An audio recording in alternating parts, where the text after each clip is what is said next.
একটি গাছ যখন জমিনে বপন করা হয় গাছের চারা, ওই সময় যদি আপনি একটি খুঁটি গাছের চারার সাথে না লাগিয়ে দেন তাহলে সেই গাছটি বেঁকা হয়ে জন্মাবে।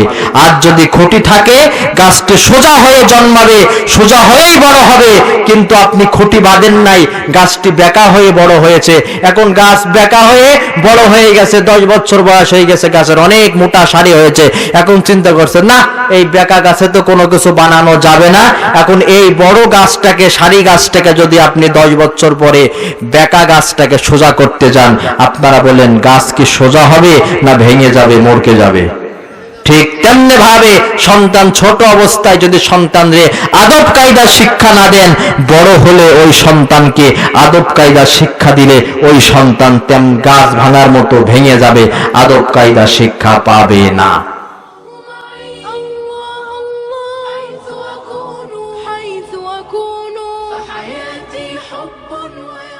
আসসালামু আলাইকুম ওয়া রাহমাতুল্লাহি ওয়া বারাকাতুহু। আমরা আল্লাহ সুবহানাহু ওয়া তাআলার দরবারে শুকরিয়া আদায় করছি যে মহান রব্বুল আলামিন আজকের এই মাহফিলের দাওয়াত, পোস্টার, হ্যান্ডবিল প্রচারের মাধ্যমে অত্র এলাকার হাজার হাজার মুসলিম নরনারীর কর্ণকুহরে পৌঁছে দেওয়ার ব্যবস্থা করা হয়েছে। এই মাহফিলের দাওয়াত পেল হাজার হাজার মুসলিম নরনারী। আল্লাহ রাব্বুল আলামিন সকলকে কবুল করেন নাই। হাজার হাজার মুসলিম জনতার ভিতর থেকে যাচাই করে, বাছাই করে, দয়া করে, মায়া করে, সিলেক্টেড করে আনলেন যে আল্লাহ সুবহানাহু ওয়া তাআলা। সে আল্লাহর দরবারে নত শিরে শুকরিয়া আদায় করছি। আমরা সকলে প্রাণ ভরে বলছি আলহামদুলিল্লাহ। আমরা অনেক সময় মিছিল করি, মিটিং করি, গলা ফাটিয়ে বক্তব্য দিই, আমার ভাই তোমার ভাই, মাথার ঘাম পড়ে পায়। আচ্ছা, আপনারা বলেন এই যে স্লোগান আমরা দিই, এই স্লোগান দেওয়ার বিনিময়ে আমার আপনার আমলনামায় কয়টা করে নেকি লেখা হয়? কিন্তু আল্লাহর হাবিব সাল্লাল্লাহু আলাইহি ওয়াসাল্লাম বলেছেন আলহামদুলিল্লাহি তামলাউল মিজান। কেউ যখন আল্লাহর প্রশংসা করতে যাই আলহামদুলিল্লাহ বলে, আল্লাহ রাব্বুল আলামিন দাড়ি পাল্লা ভর্তি করে তার আমলনামাটা ভরে দেন। এই যে আপনারা সুবহানাল্লাহ বললেন, বিশ্বনবী আমার বলেন কেউ যদি সুবহানাল্লাহ বলে, সুবহানাল্লাহি ওয়াল হামদুলিল্লাহি তামলাআনে আও তামলাউ মা বাইনাস সামাই ওয়াল আরদ, আসমান এবং জমিনের মাঝখানে যে ফাঁকা জায়গা, এই ফাঁকা জায়গা ভর্তি করে আল্লাহ রাব্বুল আলামিন নেকি দেন। তাহলে এগুলো বলার দরকার আছে না? প্রিয় হাজরাত, আসুন, এটা যেহেতু ধারাবাহিক কোন তাফসীর মাহফিল না, এটা ওয়াজ মাহফিল, সুতরাং আমি একটু আজকে আপনাদেরকে, যদিও তাফসীর না তবে বিষয় ভিত্তিক একটি ওয়াজ আপনাদের সামনে পেশ করতে চাচ্ছি। ওয়াজ শব্দের অর্থ হচ্ছে উপদেশ। ওয়াজ শব্দের অর্থ কি? উপদেশ। নসিহা ওয়াজের সমর্থক শব্দ, মুরাদিফ সিনোনিম হচ্ছে আন-নাসিহা, উপদেশ। এই ওয়াজটা মূলত আমি আল আমিন, মাওলানা খায়রুল বাশার এরা করেন না। ওয়াজটা মূলত, জোরে বলেন তো কার? আমরা প্রতিদিন জুমার নামাজে, প্রতি সপ্তাহে জুমার নামাজে ইমাম সাহেবের মুখ থেকে সানি খুতবায় পবিত্র কোরআনুল কারীমের একটি আয়াত শুনি, ইন্নাল্লাহা ইয়ামুরু বিল আদলি ওয়াল ইহসান ওয়া ইতাইযিল কুরবা ওয়া ইয়ানহা আনিল ফাহশাই ওয়াল মুনকার ওয়াল বাগয় ইয়াইযুকুম লাআল্লাকুম তাযাক্কারুন। ইয়াইযুকুম, আল্লাহ বলছেন ওয়াজ করি আমি আল্লাহ। ওয়াজ করেন কে? ওয়াজ করেছেন আল্লাহ, ওয়াজ করেছেন আল্লাহর হাবিব সাল্লাল্লাহু আলাইহি ওয়াসাল্লাম। আল্লাহ এবং আল্লাহ রাসূলের ওয়াজগুলোকে আমরা বক্তারা রিপিট করে, রিলি করে আপনাদেরকে শোনাই, ঠিক কিনা বলেন? এই জন্য যারা ওয়াজ মাহফিলের বিরোধিতা করেন, আল্লাহর কসম তারা স্বয়ং আল্লাহ রাব্বুল আলামিনের বিরোধিতা করেন। প্রিয় হাজিরিন, এজন্য আসুন আজকে আমি আপনাদের সামনে নসিহা ওয়াজ পেশ করব একটি হাদিসের আলোকে। হাদিসটি মুসনাদে আহমদের ভিতরে বর্ণিত হয়েছে। এই একটি মাত্র হাদিসের ভিতরে আল্লাহর হাবিব 10টি উপদেশ দিয়েছেন। কয়টি উপদেশ? 10টি উপদেশ। আমার বিশ্বাস কোন ব্যক্তি যদি জীবন পরিচালনা করতে যেয়ে বিশ্বনবী সাল্লাল্লাহু আলাইহি ওয়াসাল্লামের এই 10টি উপদেশ ফলো করে অনুসরণ করে, তার ব্যক্তি জীবন, পারিবারিক জীবন, সামাজিক জীবন সুন্দর হবে, দাম্পত্য জীবন সুন্দর হবে, মৃত্যুবরণ করার সাথে সাথে কবরটা তার জান্নাতের বাগান হবে। হাসরের মাঠে আমলনামাটা ডান হাতে পেয়ে বিজলির গতিতে ফুলসিরাত পার হয়ে সে জান্নাতে পৌঁছায় যাবে। জানার দরকার আছে না? হাদিসটি মুসনাদ আহমদের ভিতরে বর্ণিত। হযরত মুআয ইবনে জাবাল রাদিয়াল্লাহু তাআলা আনহু তিনি বলেন, আওসানি রাসূলুল্লাহ সাল্লাল্লাহু আলাইহি ওয়াসাল্লাম বিআশরি কালিমাতিন। আমার বন্ধু, আমার প্রিয় ব্যক্তি মুহাম্মদ সাল্লাল্লাহু আলাইহি ওয়াসাল্লাম আমাকে 10টি উপদেশ দিয়েছে। কয়টি উপদেশ? মুআয ইবনে জাবাল বলছেন 10টি উপদেশ দিয়েছে। 1 নম্বর উপদেশ, প্রথম ক্বালা, তিনি বলেন, লা তুশরিকু বিল্লাহি শাইয়্যা ওয়া ইন কুতিলতা আও হুররিকতা। ও মুআয, খবরদার খবরদার, আল্লাহর সাথে কোনো কিছুকে অংশীদার শরীক স্থির করবা না। যদিও তোমাকে আগুনে পুড়িয়ে মারা হয়, যদিও তোমাকে হত্যা করা হয়, এরপরেও জেনে শুনে তুমি আল্লাহর সাথে শরীক স্থির করবা না। যদিও ওয়াইন কুতিলতা ও হুররিকতা, তোমাকে হত্যা করা হয়, আগুনে জ্বালিয়ে পুড়িয়ে হত্যা করা হয়, মেরে ফেলা হয়, খবরদার, লা তুশরিক বিল্লাহি শাইয়্যা, আল্লাহর সাথে কোনো কিছুকে শরীক স্থির করবা না। অন্যান্য গুনার চাইতে শিরকের গুনার আছে 5টি পার্থক্য। যদি বলেন কয়টি? সকলে বলতে হবে কয়টি? অন্যান্য গুনার থেকে শিরকের গুনার পার্থক্য। প্রথম পার্থক্য, আল্লাহ রাব্বুল আলামিন বলেন, ইন্নাশ শিরকা লা যুলমুন আযীম। লামটা হচ্ছে লামে তাগীদ। নিশ্চয় শিরিক হচ্ছে মস্ত বড় জুলুম, মানে অত্যাচার। বান্দা যখন শিরিক করে, এই শিরিক করার মাধ্যমে, শিরক করার মাধ্যমে, অংশীদার স্থির করার মাধ্যমে আল্লাহর উপরে অত্যাচার করে, জুলুম করে। আল্লাহ রাব্বুল আলামিন কোরআনে এমন কথা বলেন নাই, বান্দা যদি নামাজ না পড়ে আমার উপরে জুলুম করে, বান্দা যদি বান্দার হক মারে আমার উপরে জুলুম করে, বান্দা যদি দ্বীনের সম্পদ মেরে খায় আমার উপরে জুলুম করে। একমাত্র গুনাহ শিরকের গুনার বর্ণনা দিতে আল্লাহ রাব্বুল আলামিন বলেন, কোন বান্দা যখন আল্লাহর সাথে শরীক করে, এর মাধ্যমে বান্দা আল্লাহর উপরে জুলুম করে। 2 নম্বরের পার্থক্য, বান্দা চলার পথে উঠতে বসতে শয়তানের ধোঁকায় পড়ে নফসের কবলে করে গুনাহ করতে পারে। মাসুম একমাত্র নবীরা, বান্দার জীবনে গুনাহ হতে পারে সগীরা গুনাহ অথবা কবিরা গুনাহ। আল্লাহর হাবিব সাল্লাল্লাহু আলাইহি সাল্লাম বলেন, বান্দা চলতে যেয়ে যদি গুনাহ করে সগীরা গুনাহ করার পরে বান্দা যখন নামাজ পড়ার জন্য ওযু করে, ওযুতে যে হাত ধুতে হয়, পা ধুতে হয়, মুখ ধুতে হয়, হাত যখন ধুই হাতের সগীরা গুনাহ আল্লাহ মাফ করে দেন, পা যখন ধুই পায়ের সগীরা গুনাহ আল্লাহ তাআলা মাফ করে দেন। কিন্তু বান্দার আমলনামায় যদি শিরক নামক কোন গুনাহ থাকে, আল্লাহ রাব্বুল আলামিন বলেন, ইন্নাল্লাহা লা ইয়াগফিরু আন ইউশরাকা বি ওয়া ইয়াগফিরু মা দুনা যালিকা লিমান ইয়াশা।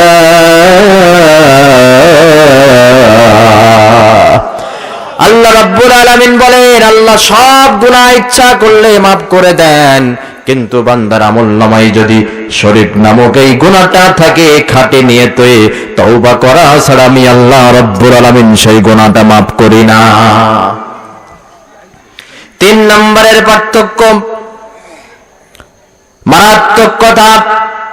সূরা জুমারের 65 নম্বর আয়াত আল্লাহ রাব্বুল আলামিন বলেন, লাইন আশরাকতা লায়াহবাতান্না আমালুক ওয়া লাতাকুনান্না মিনাল খাসিরিন। বান্দা যদি তার চলতে ফিরতে আমার সাথে শরীক স্থির করে, অংশীদারিত্ব স্থির করে, সে নামাজ রোজা হজ যাকাত যাই করুক না কেন, শরীক স্থির মাধ্যমে তার কৃত নেক আমল সব নষ্ট হয়ে যায়, সব নষ্ট হয়ে যায়। আমি উদাহরণ দিতে যেয়ে বলি, ছোট্ট একটি খাঞ্জা, খাদ্য ভর্তি খাঞ্জা বা একটা প্লেট, বড় একটি প্লেট, এই প্লেটে খাবার দিয়েছেন, আপনার বাড়িতে মেহমান এসেছে, বিদেশি মেহমান, অনেক রকমের খাবার আপনি দিয়েছেন, পোলাও, বিরিয়ানি, গরুর গোস্ত, খাসির গোস্ত, মুরগির গোস্ত, সালাদ, মাছ, ডিম, দই, মিষ্টি, অনেক কিছু আপনি দিয়েছেন। কিন্তু খাবারের এক পাশে আপনি দিয়েছেন আপনার ছোট মেয়ের কাঁচা এক ফোঁটা পায়খানা। বিদেশি মেহমান আপনার বাড়ির খাবার সম্পর্কে তার কোনো ধারণা নাই, আপনার এলাকার খাবার সম্পর্কে তার কোনো ধারণা নাই। একে একে সে খাবারগুলোর সাথে পরিচিত হচ্ছে। তে যখন ছোট্ট ওই জিনিসটার কাছে গেছে, তখন বলছে এই জিনিসটা কি? বলছে এই জিনিসটা হচ্ছে আমার ছোট মেয়ের কাঁচা পায়খানা। এখন বিদেশি মেহমানের কাছে যখন আপনি কাঁচা পায়খানা কি এর ব্যাখ্যা দেবেন, আচ্ছা আপনারা বলেন তো, বিদেশি মেহমান কি খাবার শুরু করবে নাকি খাবারটা ধরে উল্টে ফেলে দেবে? আমার কথা কি আপনারা বুঝতে পারেন? একথা বলার কারণ হচ্ছে আপনার আমলনামায় নামাজের সওয়াব আছে, রোজার সওয়াব আছে, তাবলীগের সিল্লা দেওয়ার সওয়াব আছে, অসংখ্য সওয়াব আমার আপনার আমলনামায় আছে। কিন্তু আমার আপনার আমলনামায় যদি শিরক নামক সামান্য কোনো গুনাহ থাকে, আল্লাহ রাব্বুল আলামিন এর বিনিময়ে আপনার কৃত নেক আমলগুলো সব বরবাদ করে দিবে। এই কারণে শিরক করলে আমল হয়ে যায় বরবাদ। 4 নম্বরে আল্লাহ রাব্বুল আলামিন বলেন, ইন্নাহু মান ইশরিকু বিল্লাহি ফাকাদ হারামাল্লাহু আলাইহিল জান্নাহ ওয়া মাআওয়াহুন নার ওয়া মা লিয-যালিমিনা মিন আনসার। কেউ যদি আল্লাহর সাথে শরীক স্থির করে, কিয়ামতের কঠিন ময়দানে নেককার ব্যক্তির সুপারিশ পেয়ে হয়তোবা কেউ জান্নাতে যেতে পারে। কিন্তু যদি শিরক নামক গুনাহ নিয়ে কেউ মৃত্যুবরণ করে, হাসরের মাঠে তার জন্য জান্নাত হারাম হয়ে যাবে, আর কোনো সাহায্যকারী, সুপারিশকারী তার কাজে লাগবে না। সর্বশেষ পার্থক্য, 5 নম্বরের পার্থক্য, কেউ যদি শরীক করে মারা যায়, অংশীদার স্থির করে মারা যায়, স্বয়ং কাবা শরীফের ইমামও যদি তার জন্য দোয়া করে, মানুষ যখন মৃত্যুবরণ করে, মৃত্যুবরণ করার পরে তার জন্য যখন মানুষ দোয়া করে, কবরের ভিতরে সেই দোয়াটা পৌঁছে তার কবরের আযাব মাফ হয়ে যায়। কিন্তু আমার আপনার আমলনামায় যদি শরীক নামক কোন গুনাহ থাকে, আল্লাহর অংশীদারিত্বের কোন গুনাহ থাকে, তাহলে যত কাবা ঘরের ইমামও যদি আমার আপনার জন্য দোয়া করে, দোয়া কবুল হবে না। স্বয়ং আমাদের নবীর দোয়াও কবুল হয়নি। একটু দিলটা নরম করে দেন। বিশ্বনবী সাল্লাল্লাহু আলাইহি সাল্লামের মতো এতিম ব্যক্তি পৃথিবীর মাঝখানে কেউ ছিলেন না, আর হবে না। কেমন এতিম? জন্মের পূর্বেই তার পিতা আব্দুল্লাহকে হারালেন। আমিনা একজন দুঃখী মহিলা, স্বামীর স্মৃতিচিহ্ন ধারণ করে তিনি থাকবেন, তাও তো হলো না। গোত্রীয় নিয়ম অনুযায়ী সম্ভ্রান্ত প্রভাবশালী বংশে যখন কোনো সন্তান ভূমিষ্ঠ হয়, ভাষা শিক্ষা দেওয়ার জন্য তাকে দূরে দুধ পান করতে দেওয়া হয়। সেই সময়ে তায়েব ছিল সবচাইতে শুদ্ধ ভাষার এলাকা। এই কারণে বিশ্বনবী সাল্লাল্লাহু আলাইহি সাল্লামকে দুধ পান করানোর জন্য আর শুদ্ধ ভাষা শিক্ষা দেওয়ার জন্য পাঠিয়ে দিলেন তায়েফে হালিমার কাছে। স্বামীর স্মৃতি ধারণ করে সন্তানকে বুকে আগলে রেখে আমেনা থাকবে, সেই সুযোগ আমেনারও হলো না। এক নাই, দুই নাই, তিন নয়, 6 বছর পর্যন্ত বিশ্বনবী আমার তায়েফে হালিমার গৃহে দুধ পান করলেন। 6 বছর পর্যন্ত দুধ পান করলেন। 6 বছর পরে যখন মায়ের কাছে ফিরে আসলেন, আমিনা চিন্তা করলেন, আমার সন্তান জন্মের পূর্বেই তার পিতাকে হারালো। পিতাকে যেখানে কবর দেওয়া হয়েছে, পিতার কবরটা একটু জিয়ারত করার দরকার, তার পিতার কবরটা জিয়ারত করার দরকার। এই কারণে আমিনা তার দাসী উম্মে আইমান আর 6 বছরের শিশু মুহাম্মদকে নিয়ে বিশ্বনবীর পিতার কবরটা জিয়ারত করার জন্য গেলেন। কবর জিয়ারত করে ফিরে আসার পথে আবওয়া নামক স্থানে হঠাৎ করে আমিনার শরীরটা খারাপ করলো, আর ওই জায়গায় বিশ্বনবীর মা আমিনা ইন্তেকাল করলেন। বিশ্বনবী সাল্লাল্লাহু আলাইহি সাল্লাম আর দাসী উম্মে আইমান মরুভূমির প্রান্তরে, নির্জন প্রান্তরে, বালুর ভিতরে আল্লাহর হাবিবের মাকে কবর করে সেখানে দাফন করলেন। বিশ্বনবী আমার 6 বছর বয়সে পিতার কবর জিয়ারত করতে যেয়ে মাকেও হারিয়ে ফেললেন। বিশ্বনবীর লালন পালনের দায়িত্ব পড়ল এবার বিশ্বনবীর চাচা, বিশ্বনবী সাল্লাল্লাহু আলাইহি সাল্লামের দাদা আব্দুল মুত্তালিবের উপরে। 1, 2, 3, 4 বছর পর্যন্ত, অর্থাৎ বিশ্বনবী সাল্লাল্লাহু আলাইহি ওয়াসাল্লামের বয়স যখন 10 বছর, তখন বিশ্বনবী সাল্লাল্লাহু আলাইহি ওয়াসাল্লামের দাদা ইন্তেকাল করলেন। বিশ্বনবীর লালন পালন করার দায়িত্ব পড়ল এবার চাচার উপরে।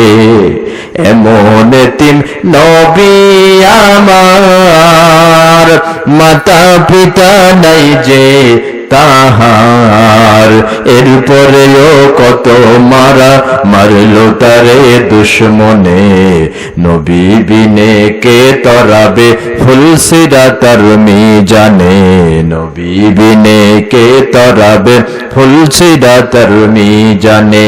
ও গো নবীর উম্মতেরা হয়ে আজি দিশে হারা, কোরআন হাদিস সাইরা চলো যখন যাহা চাই মনে, নবী বিনে কে তরাবে ফুলসিরাতার মিজানে।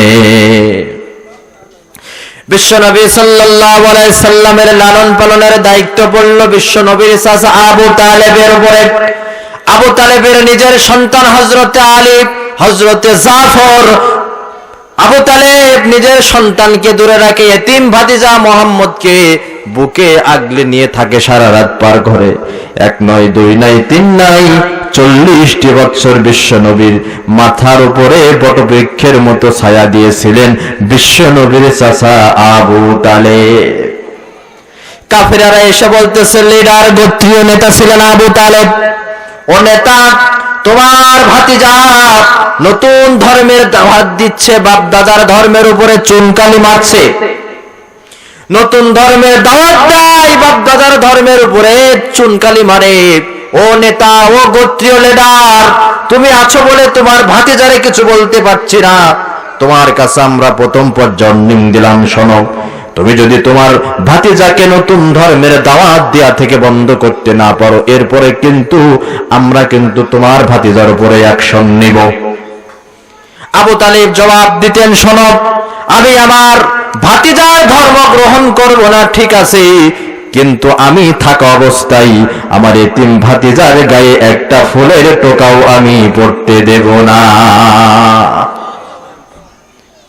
এবার আসেন মূল কথা। 40টি বছর বিশ্বনবীকে ছায়া দিয়ে রাখলেন। কয়টি বছর? 40। এই চাচা মৃত্যু শয্যায় শায়িত, মৃত্যু শয্যায়। আল্লাহর হাবিবের কাছে খবর দেয়া হলো, আপনার চাচার জান যায় যায় অবস্থা। বিশ্বনবী আসলেন, চোখের পানি ছেড়ে দিচ্ছেন। চাচাই তার বাপ, চাচাই ছিল তার মা। আল্লাহর হাবিব এসে বলছেন, চাচা জীবন ভোর যা করেছেন করেছেন, ও চাচা জীবনের এই অন্তিম মুহূর্তে এসে আপনি একটিবার আস্তে করে আমার কানের কাছে একটু কালিমার দাওয়াতটা দেন, একটু কালিমার ঘোষণাটা দেন। ও চাচা, আল্লাহর নামে কসম করে বলি, কিয়ামতের কঠিন ময়দানে সবার আগে আমি আপনাকে সাথে নিয়ে জান্নাতে প্রবেশ করব। চিৎকার দিয়ে বলেন সুবহানাল্লাহ। রাসূল প্রস্তাব দিলেন কি, চাচা জীবনের অন্তিম মুহূর্তে এসে আপনি শুধু একটিবার আমার কানে আস্তে করে কালেমার ঘোষণা দেন, আমি নবী কিয়ামতের কঠিন ময়দানে সবার আগে আপনাকে নিয়ে জান্নাতে যাব। সুবহানাল্লাহ বলেন। পাশে আছে আবু জেহেল, আবু লাহাব, উতবা, সাইবা, এদের মতো কিছু মোস আলা নেতা। ওরা বলছে, গোত্রীয় সর্দার, গোত্রীয় নেতা, খবরদার খবরদার, জীবনের অন্তিম মুহূর্তে এসে বাপদাদার ধর্মের উপরে চুনকালি মেরে আপনি আপনার ভাতিজার ধর্ম গ্রহণ করে আমাদের দলের বদনাম করেন না, মান সম্মান নষ্ট করেন না। আল্লাহর হাবিব আবারও প্রস্তাব পেশ করলেন। গোত্রীয় লিডারেরা আবারও একই কথা বললেন। গোত্রীয় নেতারা বলে, খবরদার চুনকালি মেরেন না। আর আল্লাহর হাবিব বলেন, কালিমার ঘোষণা দিয়ে দেন। ঠিক এমনই এক মুহূর্তে আল্লাহর হাবিব সাল্লাল্লাহু আলাইহি ওয়াসাল্লাম তিনি লক্ষ্য করলেন, তার চাচায়ে কথা বললেন যে আমি আমার ভাতিজার ধর্ম গ্রহণ করলাম না, আমি আমার বাপদাদার ধর্মের উপরেই আছি। এই কথা বললেন আর বিশ্ব নবীর চাচা দুনিয়ার মাঝখান থেকে বিদায় নিয়ে চলে গেলেন। আল্লাহ হাবিব সাল্লাল্লাহু আলাইহি সাল্লাম চোখের পানি ছেড়ে কাঁদতেছেন। যে চাচা জীবন ভর আমার দেখে শুনে রাখলো, বড় বৃক্ষের মতো ছায়া দিয়ে রাখলো, ইমান নিয়ে আমার চাচা মৃত্যুবরণ করতে পারলো না। বিশ্বনবী আমার চোখের পানি ছেড়ে দাড়ি মোবারক ভিজে ভিজে চোখের পানি পড়তেছে, আল্লাহর কাছে দোয়া করতেছে, রব্বুল আলামিন তুমি আমার চাচারে মাফ করো, তুমি আমার চাচারে মাফ করো। চাচার মাগফিরাতের জন্য আল্লাহ রব্বুল আলামিনের কাছে দোয়া করতেছে। এবার আমি আপনাদের কাছে প্রশ্ন রাখলাম, আপনারা বলেন তো, বিশ্বনবী সাল্লাল্লাহু আলাইহি সাল্লামের দোয়া কবুল হবে কি হবে না? যে সঙ্গে সঙ্গে আল্লাহ রাব্বুল আলামিন সূরা আত-তাওবার 113 নম্বর আয়াত নাজিল করে দিলেন, মা কানা লিন-নাবিয়্যি ওয়াল্লাযীনা আমানু আন ইয়াস্তাগফিরু লিল মুশরিকিন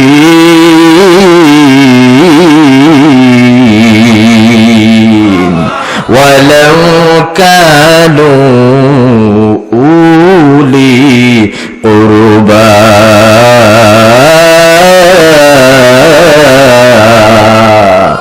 আল্লাহ রাব্বুল আলামিন কঠিন আয়াত নাজিল করলেন, নবীর জন্য শোভনীয় নয়, মানানসই নয়, ঠিক নয়, উচিত নয়, ইমানদার ব্যক্তিদের জন্য মানানসই নয়, শোভনীয় নয়, উচিত নয়, ঠিক নয়, আইয়াস্তাগফিরু লিল মুশরিকিন, যারা মুশরিক অবস্থায় মৃত্যুবরণ করেছে, ওয়ালাউ কানু উলি কুরবা, সে যদি তার নিকট আপনজন আত্মীয় হয়, তার জন্য ক্ষমা প্রার্থনা করা নবীদের জন্য, ইমানদার ব্যক্তিদের জন্য জায়েজ নয়। চিৎকার দিয়ে বলেন আল্লাহু আকবার।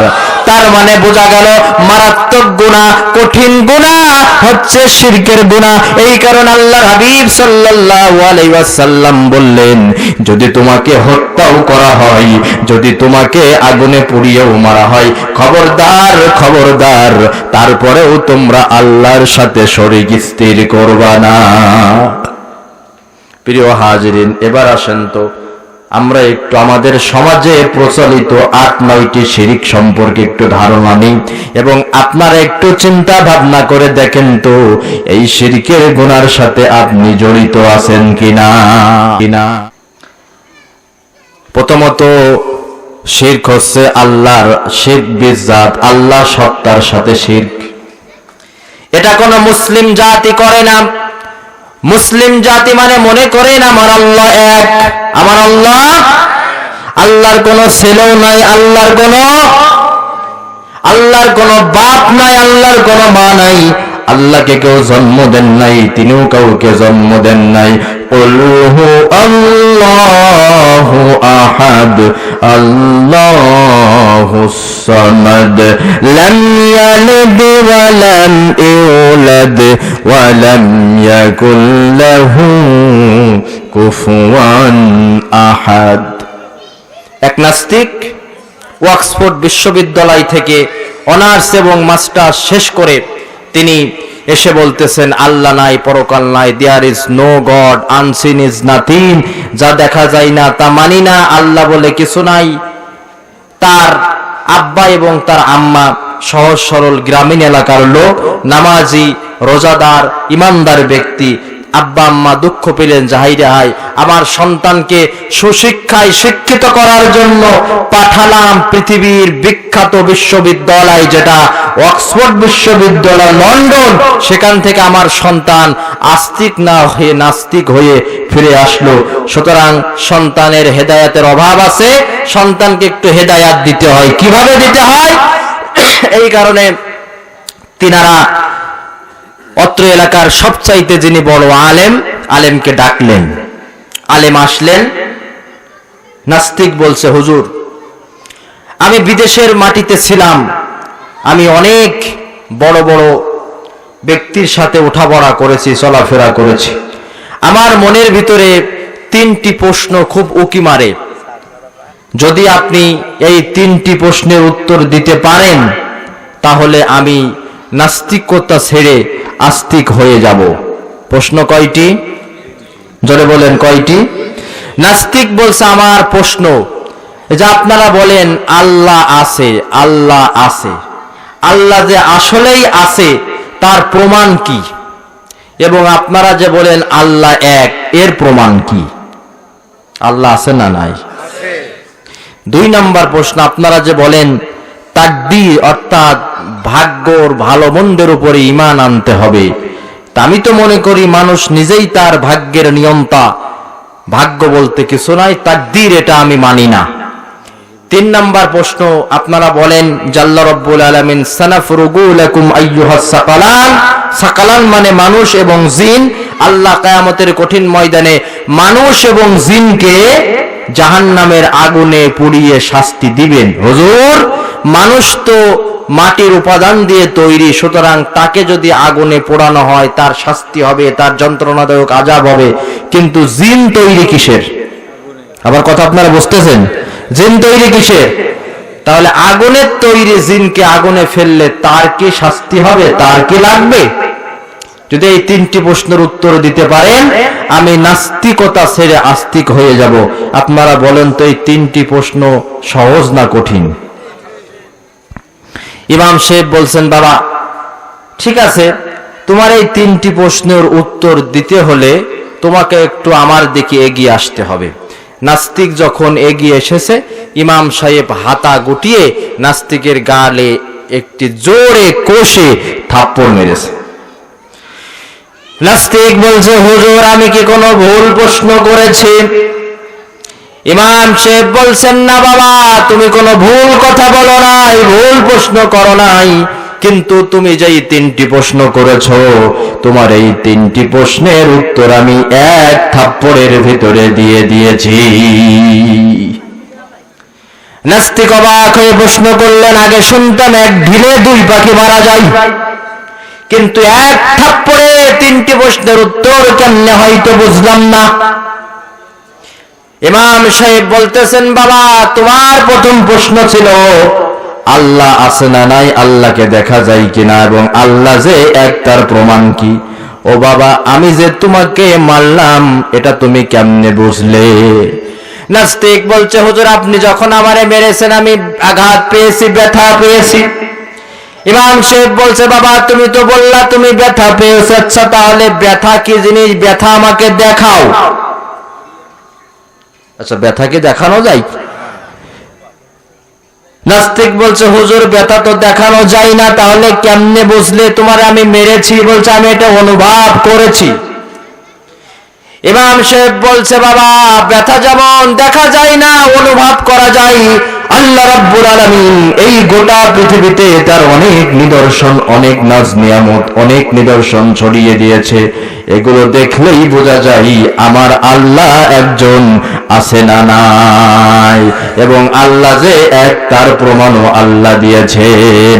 আচ্ছা মানুষ বলো দেখি রাতের কেন কালো, চাঁদ সূরজ কোথা হতে পেল এত আলো, পশু পাখি কই না কথা মানুষ কেন কয়, বলো বলো বলো মানুষ এসব কেমনে হয়, ফুলগুলো সব নানান রঙের কেমন করে হয়, পাতাগুলো সবুজ বটে ফুলের মতো নয়, দুধ কেন হয় সাদা মরিচ কেন ঝাল, আমগুলো সব পাকলে পরে কেমনে হয় তা লাল, কাক কেন এত কালো ফর্সা কেন বগ, চিনি কেন এত মিষ্টি তেঁতুল কেন টক, ডিমগুলো সব সাদা রঙের পার্থক্য নাই মোটে, নানান রঙের বাচ্চাগুলো কেমন করে ফোটে, আমরা সবাই বাস করি ভাই এই পৃথিবীর রঙে, হাতের রেখা আর চেহারা মেলে না কারোর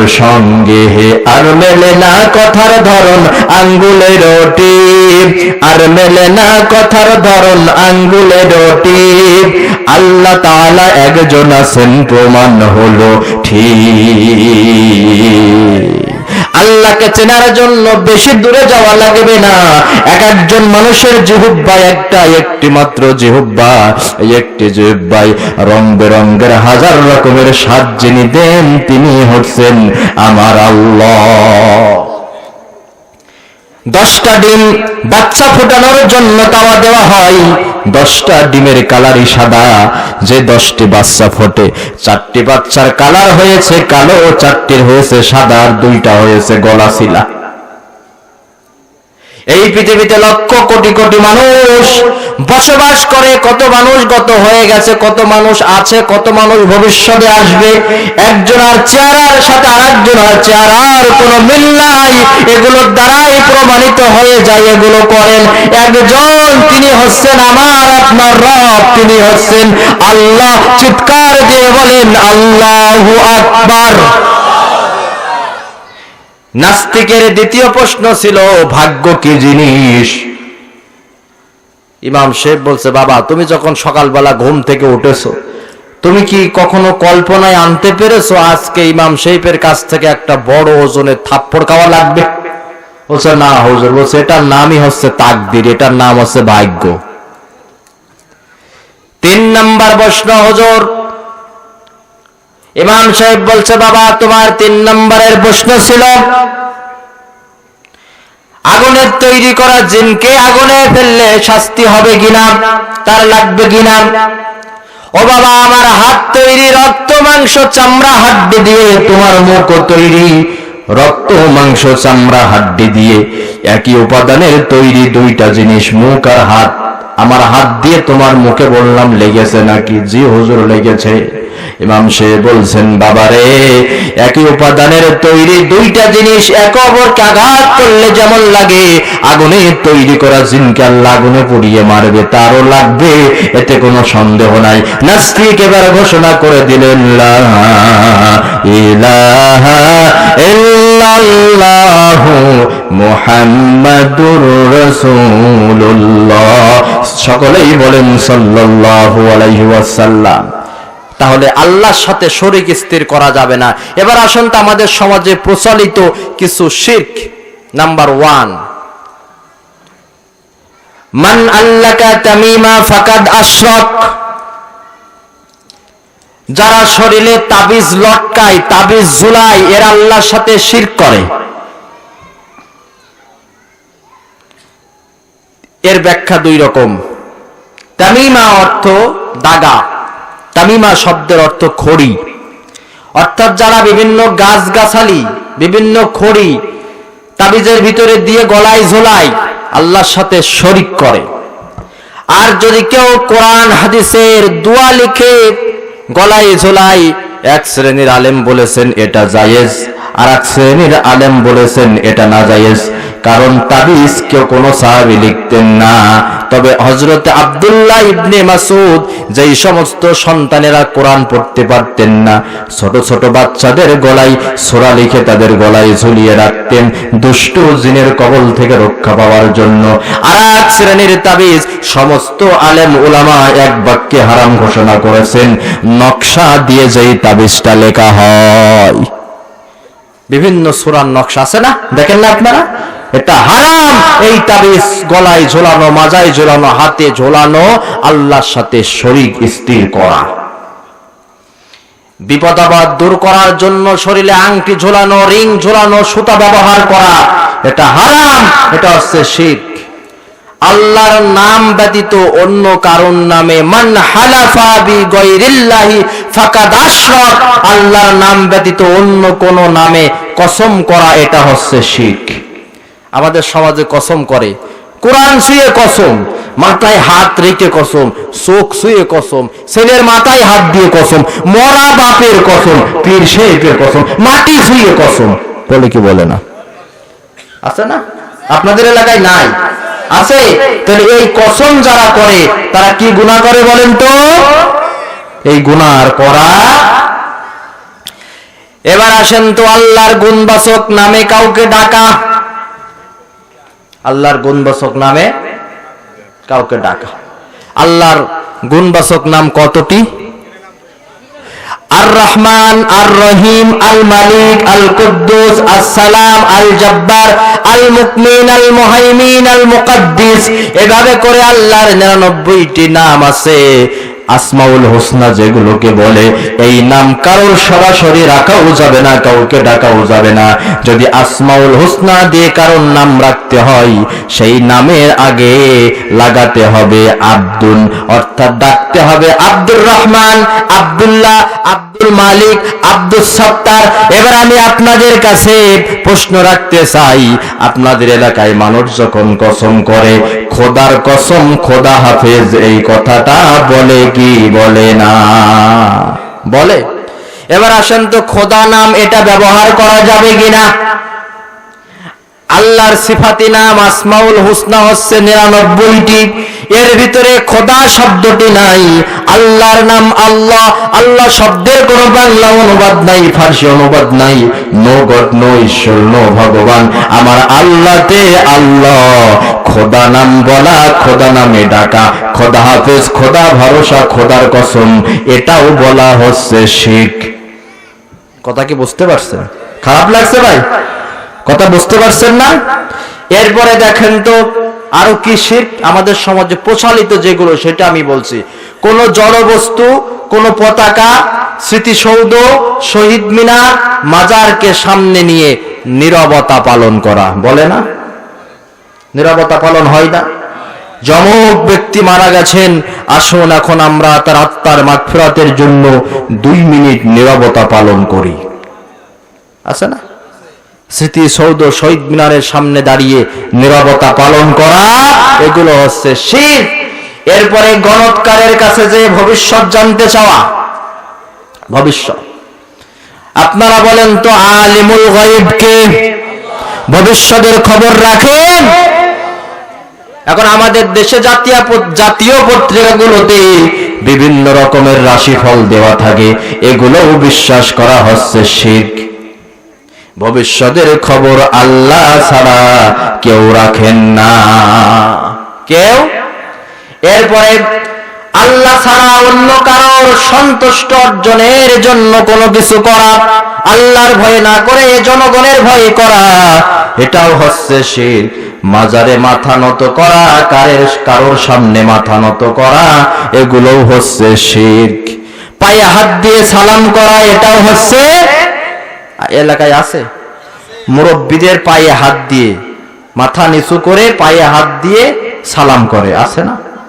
নতুন বউ যখন ঘরে ওঠে বা নতুন জামাই যখন শ্বশুর বাড়ি যায়, তখন শ্বশুর শাশুড়ির পায়ে হাত দিয়ে সালাম করার রেওয়াজ আপনাদের এলাকায় কি আছে? আছে। এটা শিরক। কারোর সামনে মাথা নত করা, মাথা নত হবে, জোরে বলেন কার সামনে? কার সামনে? আজকে আমার বলতে কোনো বাধা নাই, যেই এলাকায় আমি মাহফিল করছি আল্লামার এলাকা, আপনাদের এলাকার কোরআনের পাখি যখন আপনাদের ভোটে নির্বাচিত হয়ে 1996 সালে সংসদ ভবনে গিয়েছিলেন, তখন সংসদ ভবনের পরিবেশ ছিল এইরকম।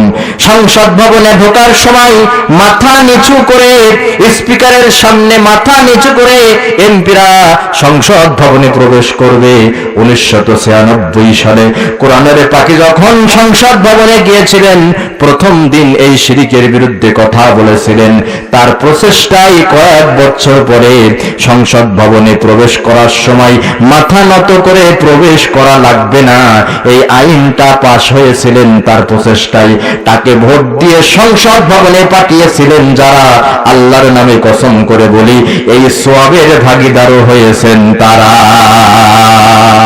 সেই কোরআনের পাখিকে তুমি আবারও আমাদের মাঝে ফিরাইয়া দাও, চিৎকার দিয়ে বলেন আল্লাহুম্মা আমিন। কোটি জনতার কোটি কোটি হাত তোমার কাছে তুলে করে মোনাজাত, যা কিছু চাওয়ার তুমি দাও বা না দাও, একটি চাওয়া তুমি দাও শুধু দাও। হো আমার রব, ও আমার রব, হো আমার রব, কোরআনের পাখিকে তুমি ফিরাইয়ে দাও। আল্লাহুম্মা আমিন।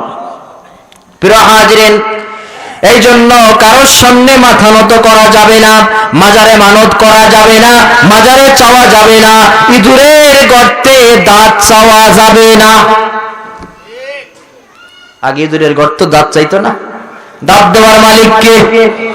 হাই হাই, আশরাফুল মাখলুকাত দাঁত চাই ইঁদুরের কাছে। ইঁদুরের সব দাঁত এক জায়গায় করলে মানুষের একটা দাঁতের জবান হবে। দাঁত দেওয়ার মালিক, দাঁত দেওয়ার মালিক আল্লাহ রাব্বুল আলামিন, তিনি হচ্ছেন আমার আপনার রব। রব মানে লালনকারী, পালনকারী। আল্লাহ রাব্বুল আলামিন সন্তান যখন মায়ের পেটের ভিতরে থাকে, মায়ের মাসিক অসুখটাকে বন্ধ করে দিয়ে মায়ের নাভির সাথে সন্তানের নাভির সংযোগ স্থাপন করে মায়ের পেটের ভিতরে সন্তানদের খাওয়াইছে। সন্তান যখন মায়ের পেট থেকে ভূমিষ্ঠ হয়ে দুনিয়ার মাঝখানে আসলো, তার মুখে কোনো দাঁত নাই, শক্ত খাবার চিবিয়ে খাইতে পারে না। এই জন্য 2 বছর 2.5 বছর মায়ের স্তনে আল্লাহ রাব্বুল আলামিন পুষ্টিকর দুধ দিলেন। সন্তানের যখন বয়স বাড়তে লাগলো, 2 বছর হয়ে গেল, দাঁত উঠে গেল, আল্লাহ রাব্বুল আলামিন অটোমেটিক্যালি মায়ের বুকের দুধটা উঠাইয়ে নিলেন, কারণ এই সন্তান এখন শক্ত খাবার চিবিয়ে খাইতে পারে। যখন দাঁত দেওয়ার দরকার, দাঁত যিনি দেন তিনি হচ্ছেন আমার আপনার রব, তিনি হচ্ছেন আমার আল্লাহ। চিৎকার দিয়ে বলেন আল্লাহু আকবার। এই জন্য মুআজ ইবনে জাবালকে আল্লাহর হাবিব সাল্লাল্লাহু আলাইহি ওয়াসাল্লাম যেই প্রথম উপদেশটা দিলেন, খবরদার খবরদার মুআজ, আল্লাহর সাথে কোনো কিছুকে শরীক স্থির করবা না। যদিও তোমাকে আগুনে পুড়িয়েও মারা হয়, যদিও তোমাকে হত্যাও করা হয়, তারপরেও তুমি আল্লাহর সাথে কোনো কিছুকে শরীক স্থির করবা। 2 নাম্বার উপদেশ। উপদেশ মোট কয়টা? কয়টা? 2 নাম্বার উপদেশ আল্লাহর হাবিব তারে বললেন, ওয়ালা তাউক্কান্না ওয়ালিদাইকা ওয়া ইন আমারাকা আন তাখরুজা মিন আহলিকা ওয়া মালিকা। মারাত্মক কথা, মারাত্মক কথা। আল্লাহর হাবিব বললেন, মুআজ খবরদার, তুমি তোমার পিতামাতার অবাধ্য হবে না। পিতামাতার, যদিও তোমার পিতামাতা তোমাকে তোমার পরিবার পরিজন তোমার সম্পদ থেকে সরে যেতে বলে, তোমাকে না দেয়, ত্যায্যপুত্র করে, তারপরেও খবরদার পিতামাতার সাথে অবাধ্য আচরণ করবা না। পিতামাতার সাথে অবাধ্য আচরণ জাহান্নামে যাবার অন্যতম কারণ। জাহান্নামে যাওয়ার অন্যতম কারণ পিতামাতার সাথে অবাধ্য আচরণ করা। আমার মা এখনো মুশরিকা, আমার মা আমার কাছে এসেছে কিন্তু আমি তো মুসলমান, আমার মা মুশরিকা। ইয়া রাসূলুল্লাহ, আমার ধর্ম আলাদা, মায়ের ধর্ম আলাদা, আমি কি আমার মায়ের সাথে ভালো ব্যবহার করব নাকি? আল্লাহর হাবিব বললেন, মা যদি মুশরিক হয়, কাফেরও হয়, তাও তুমি মায়ের সাথে ভালো ব্যবহার করো।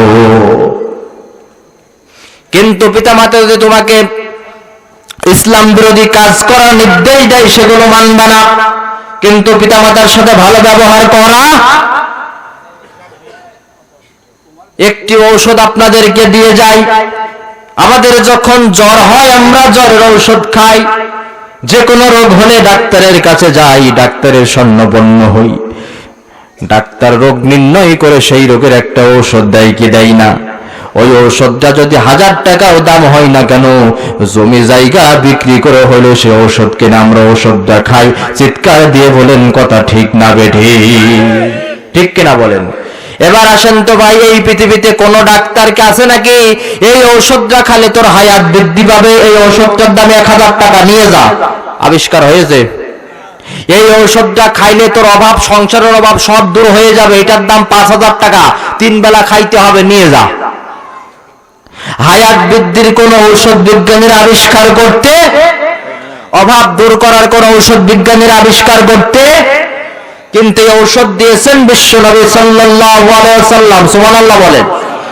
আল্লাহর হাবিব সাল্লাল্লাহু আলাইহি ওয়াসাল্লাম একেবারে সহিহ হাদিস, বিশ্বনবী আমার বলেছেন, কেউ যদি তার হায়াত বৃদ্ধি করতে চাই, আর যদি চাই আমার রিজিকে বরকত হোক, অভাব অনটন দূর হোক, সে যেন 2টি কাজ করে।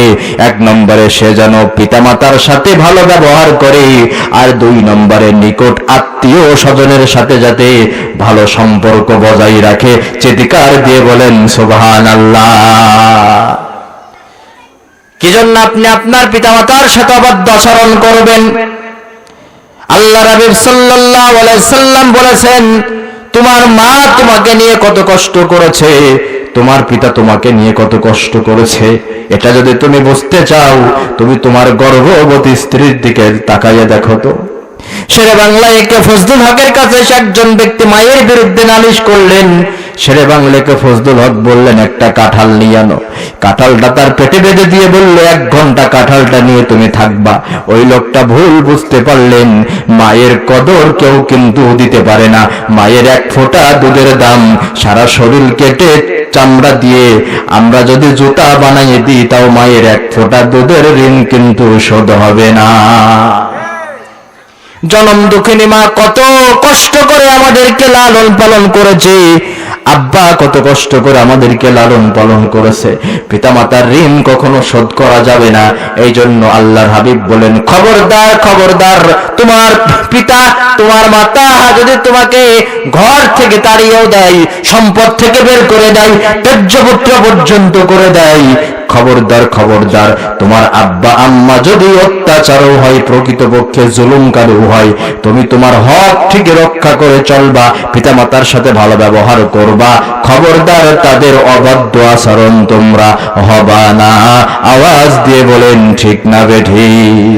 আমার লাগা কাঁদেলে মাগো, আমার লাগা কাঁদেলে মাগো, সারাটি জনম, কোথায় গেলে পাবো আমি এমন আপনজন?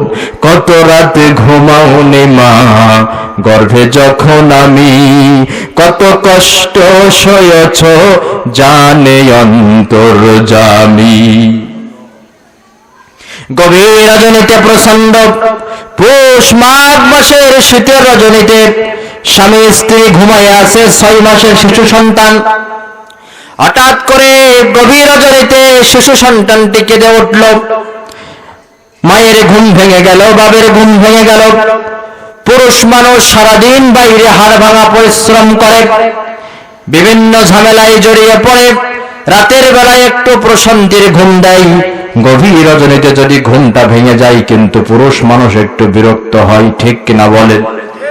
শিশু সন্তানের কান্নার আওয়াজে মায়ের ঘুম ভেঙে গেল, পিতার ঘুম ভেঙে গেল। জনম দুঃখিনী মা 6 মাসের সন্তানটাকে নিয়ে একবার বাড়ির বাইরে যায়, একবার ভিতরে আসে, একবার দুধ খেতে দেয়, সন্তানের কান্না থামায়। তিনি ঘরের ভিতরে এসে লক্ষ্য করলেন স্বামীকে আর ঘরে পাওয়া যায় না।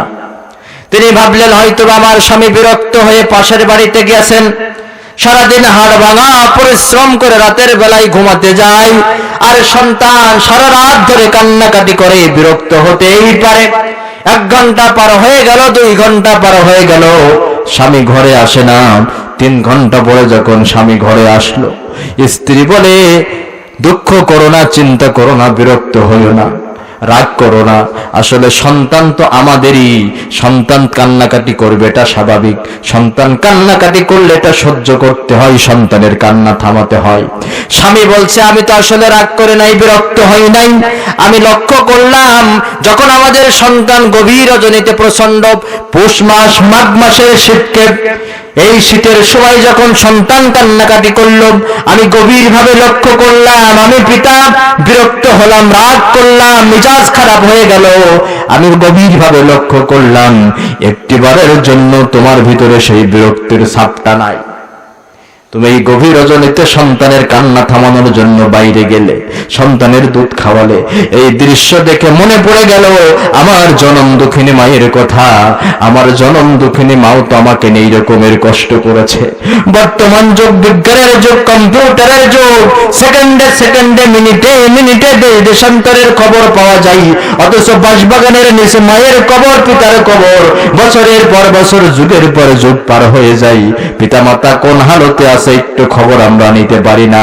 সেই জনম দুঃখিনী মায়ের কবরটা জিয়ারত করার জন্য এই প্রচন্ড শীতকে উপেক্ষা করে গভীর রজনীতে মায়ের কবরের পাশে কবরটা জিয়ারত করার জন্য গিয়েছিলাম।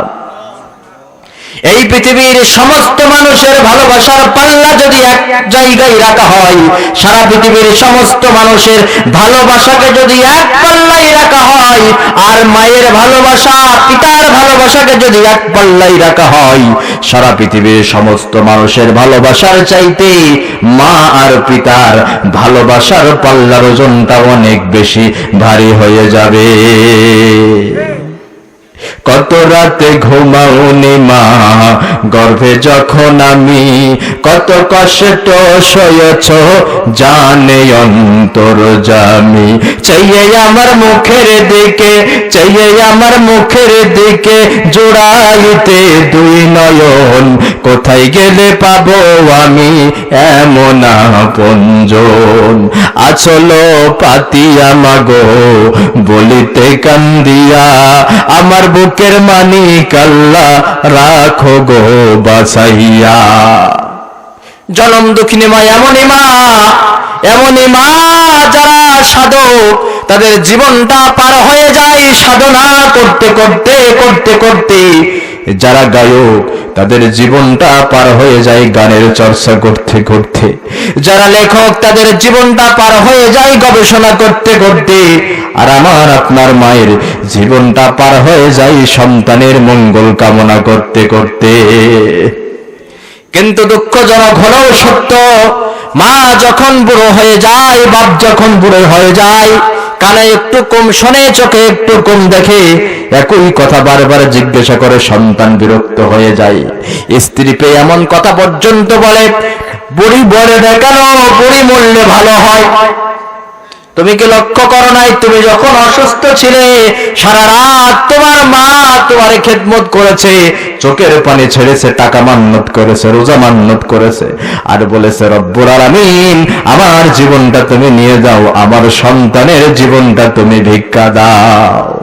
আচল পাতিয়া মাগো বলিতে কান্দিয়া, আমার বুকের মানিক আল্লাহ রাখো গো বাঁচাইয়া।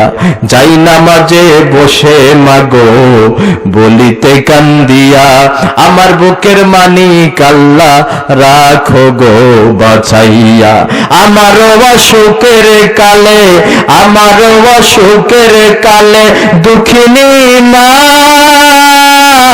মা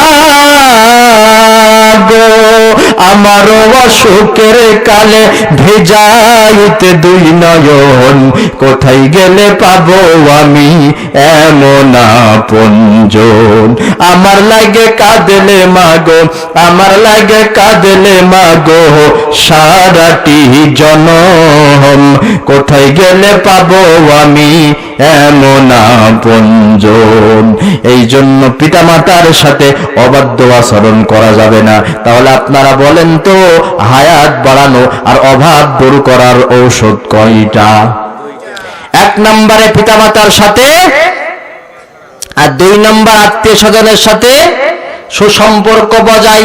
মুআয ইবনে জাবাল আল্লাহর হাবিব এবারে 3 নম্বরের পরামর্শ দিচ্ছেন, উপদেশ দিচ্ছেন, ওয়ালা তাতরুকান্না সালাতা মাকতুবাতান মুতাআম্মিদান।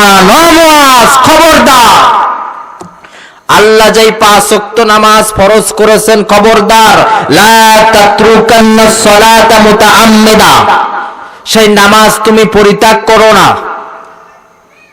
ফাইন্না মান তারাকা সালাতান মাকতুবাতান মুতাআম্মিদান ফাকাদ বারিয়াত মিনহু জিম্মাতুল্লাহ।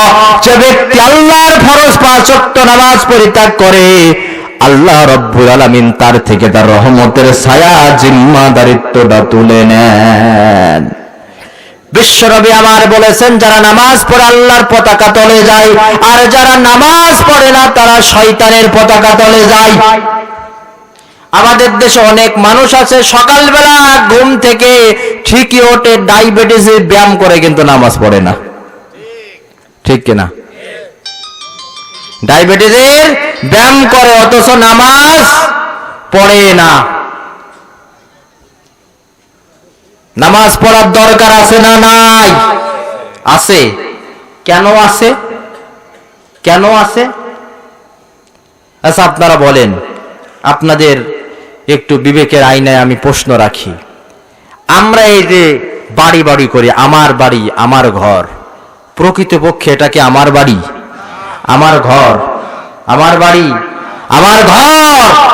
আপনি কি জানেন, আপনি শুধুমাত্র মৃত্যুবরণ করবেন, আপনার ভাগ বন্টন কেমন হবে জানেন? আপনার রূহ, আত্মা, এই ভাগ পাবে আজরাইল। আপনার সম্পত্তির ভাগ পাবে আপনার সন্তান সন্ততি। আপনার গোস্তের ভাগ পাবে পোকামাকড়। আপনার হাড়ের ভাগ পাবে মাটি। আপনার ভাগ্যে থাকবে শুধুমাত্র আপনার কৃত আমল। কৃত আমল। এখন আপনি একটু চিন্তা করে দেখেন তো ভাই, একটু চিন্তা করে দেখেন তো ভাই, আমি আপনি ঘর সাজালাম, বাড়ি সাজালাম, এটা কি আমার আপনার আসল বাড়ি, আসল ঘর? ও তুই এই দুনিয়ার মায়াই পড়ে করছো কত বাহানা, এ যে নয় তোর আসল বাড়ি, কবর যে তোর আসল ঠিকানা। এ যে নয় তোর আসল বাড়ি, কবর যে তোর আসল ঠিকানা। ঠিক কিনা বলেন? পূর্বপুরুষ সবাই গেল, একে একে সব হারালো। পূর্বপুরুষ সবাই গেল, একে একে সব হারালো। তবু কি তোর হইবে না বুঝ, তবু কি তোর হইবে না হুশ, মানবি না কোনো মানা। এ যে নয় তোর আসল বাড়ি, কবর যে তোর আসল ঠিকানা। আসল ঠিকানা কি? এবার বলেন তো, কবর অন্ধকার না আলোকিত? অন্ধকার না আলোকিত? আমরা আমাদের বাড়ি সাজাই, সাজাই না? নিষেধ আছে ইসলামে? না, নিষেধ নাই। তবে দুনিয়া অর্জন করতে যে আখিরাত বরবাদ করা, এটা হচ্ছে নিষেধ। এটা ফজরের সময় জীবন আমার ঘুমের বিছানায় ন্যস্ত, জোহরের সময় অফিস আমার পেশাগত কাজে ব্যস্ত। আসরের সময় ক্লান্ত আমি, মাগরিবের সময় বাজারের ব্যাগ হাতে নামি, এশার সময় চোখ দুটি আমার চায়ের দোকান আর টিভি চ্যানেলে। এভাবে করে প্রতিনিয়ত আমি নাম লিখাচ্ছি জাহান্নামীদের প্যানেলে। এটা নিষেধ। এখন আমরা যখন বাড়ি করি, ঘর করে, একটা পরিকল্পনা আমাদের থাকে কি থাকে না? কোন সাইডে টেলিভিশন দেবো, কোন সাইডে খাট দেবো, কোন সাইডে জানালা দেবো, কোন সাইডে ফুলদানি দেবো, থাকে কি থাকে না? বাড়ির যেমন সাইড আছে, সামনের সাইড, পেছনের সাইড, ডান সাইড, বাম সাইড, উপরের সাইড, নিচের সাইড, কবরেরও সাইড আছে না নাই? মাথার সাইড, পায়ের সাইড, ডান সাইড, বাম সাইড, উপরের সাইড, নিচের সাইড, কবরে আছে না নাই? আল্লাহর হাবিব সাল্লাল্লাহু আলাইহি ওয়াসাল্লাম বলেন, একজন মানুষকে যখন দাফন করা হয়, ওই যদি ইমানদার হয়, বদকার হয়, নেককার হোক, ইমানদার হোক, কবরে যে মুনকার নাকির প্রশ্ন করতে আসে, মুনকার নাকিরের প্রশ্ন করতে আসার পূর্বেই কবরের আযাব শুরু হয়ে যায়। মুনকার নাকির তখনও প্রশ্ন করতে আসে নাই, প্রশ্ন করতে আসার পূর্বেই দাফন করার সাথে সাথে তার কবরের আযাব চতুর্দিক থেকে শুরু হয়ে যায়। বিশ্বনবী আমার বলেন, ওই লোকটা যদি কোরআন পড়নেওয়ালা হয়, মাথার সাইড থেকে যখন আযাব আসে দাঁড়িয়ে যাবে কোরআন। সুবহানাল্লাহ বলেন। আল্লাহর হাবিব বলেন, কোরআন মানুষের মতো কথা বলবে, খবরদার আমার সাইড থেকে তুই আসতে পারবি না। আল্লাহর হাবিব আরো বলেছেন, কোরআন শুধু কবরেই তোমাদের বডিগার্ড, সিকিউরিটি গার্ড হবে না, আল কোরআনু হুজ্জাতুল লাকা ওয়া আলাইকা, কিয়ামতের কঠিন ময়দানে কোরআন হয়ে যাবে কারোর পক্ষের দলিল, কোরআন হয়ে যাবে কারোর বিপক্ষের দলিল। বিশ্বনবী সাল্লাল্লাহু আলাইহি সাল্লাম বলেন, ভালো করে শুনেন, কিয়ামতের কঠিন ময়দানে কোরআনের একটা মুখ হবে। কি হবে? এই মুখ দিয়ে কোরআন মানুষের মতো কথা বলবে। রব্বুল আলামিন, এই লোকটা আমাকে পড়েছে, আমাকে বুঝেছে, আমার বিধান জমিনে কায়েম করার জন্য জেল জুলুম রিমান্ড ফাঁসির মঞ্চে পর্যন্ত উঠেছে। ও আল্লাহ গো, আমি কোরআনের পক্ষে আজকে ওকালতি করছে, সুপারিশ করছি, আমার সুপারিশ তুমি কবুল করো, লোকটাকে তুমি জান্নাতে দাও। আল্লাহ রব্বুল আলামিন পবিত্র কোরআনুল কারীমের সুপারিশ কবুল করে লোকটাকে জান্নাতে দিবে।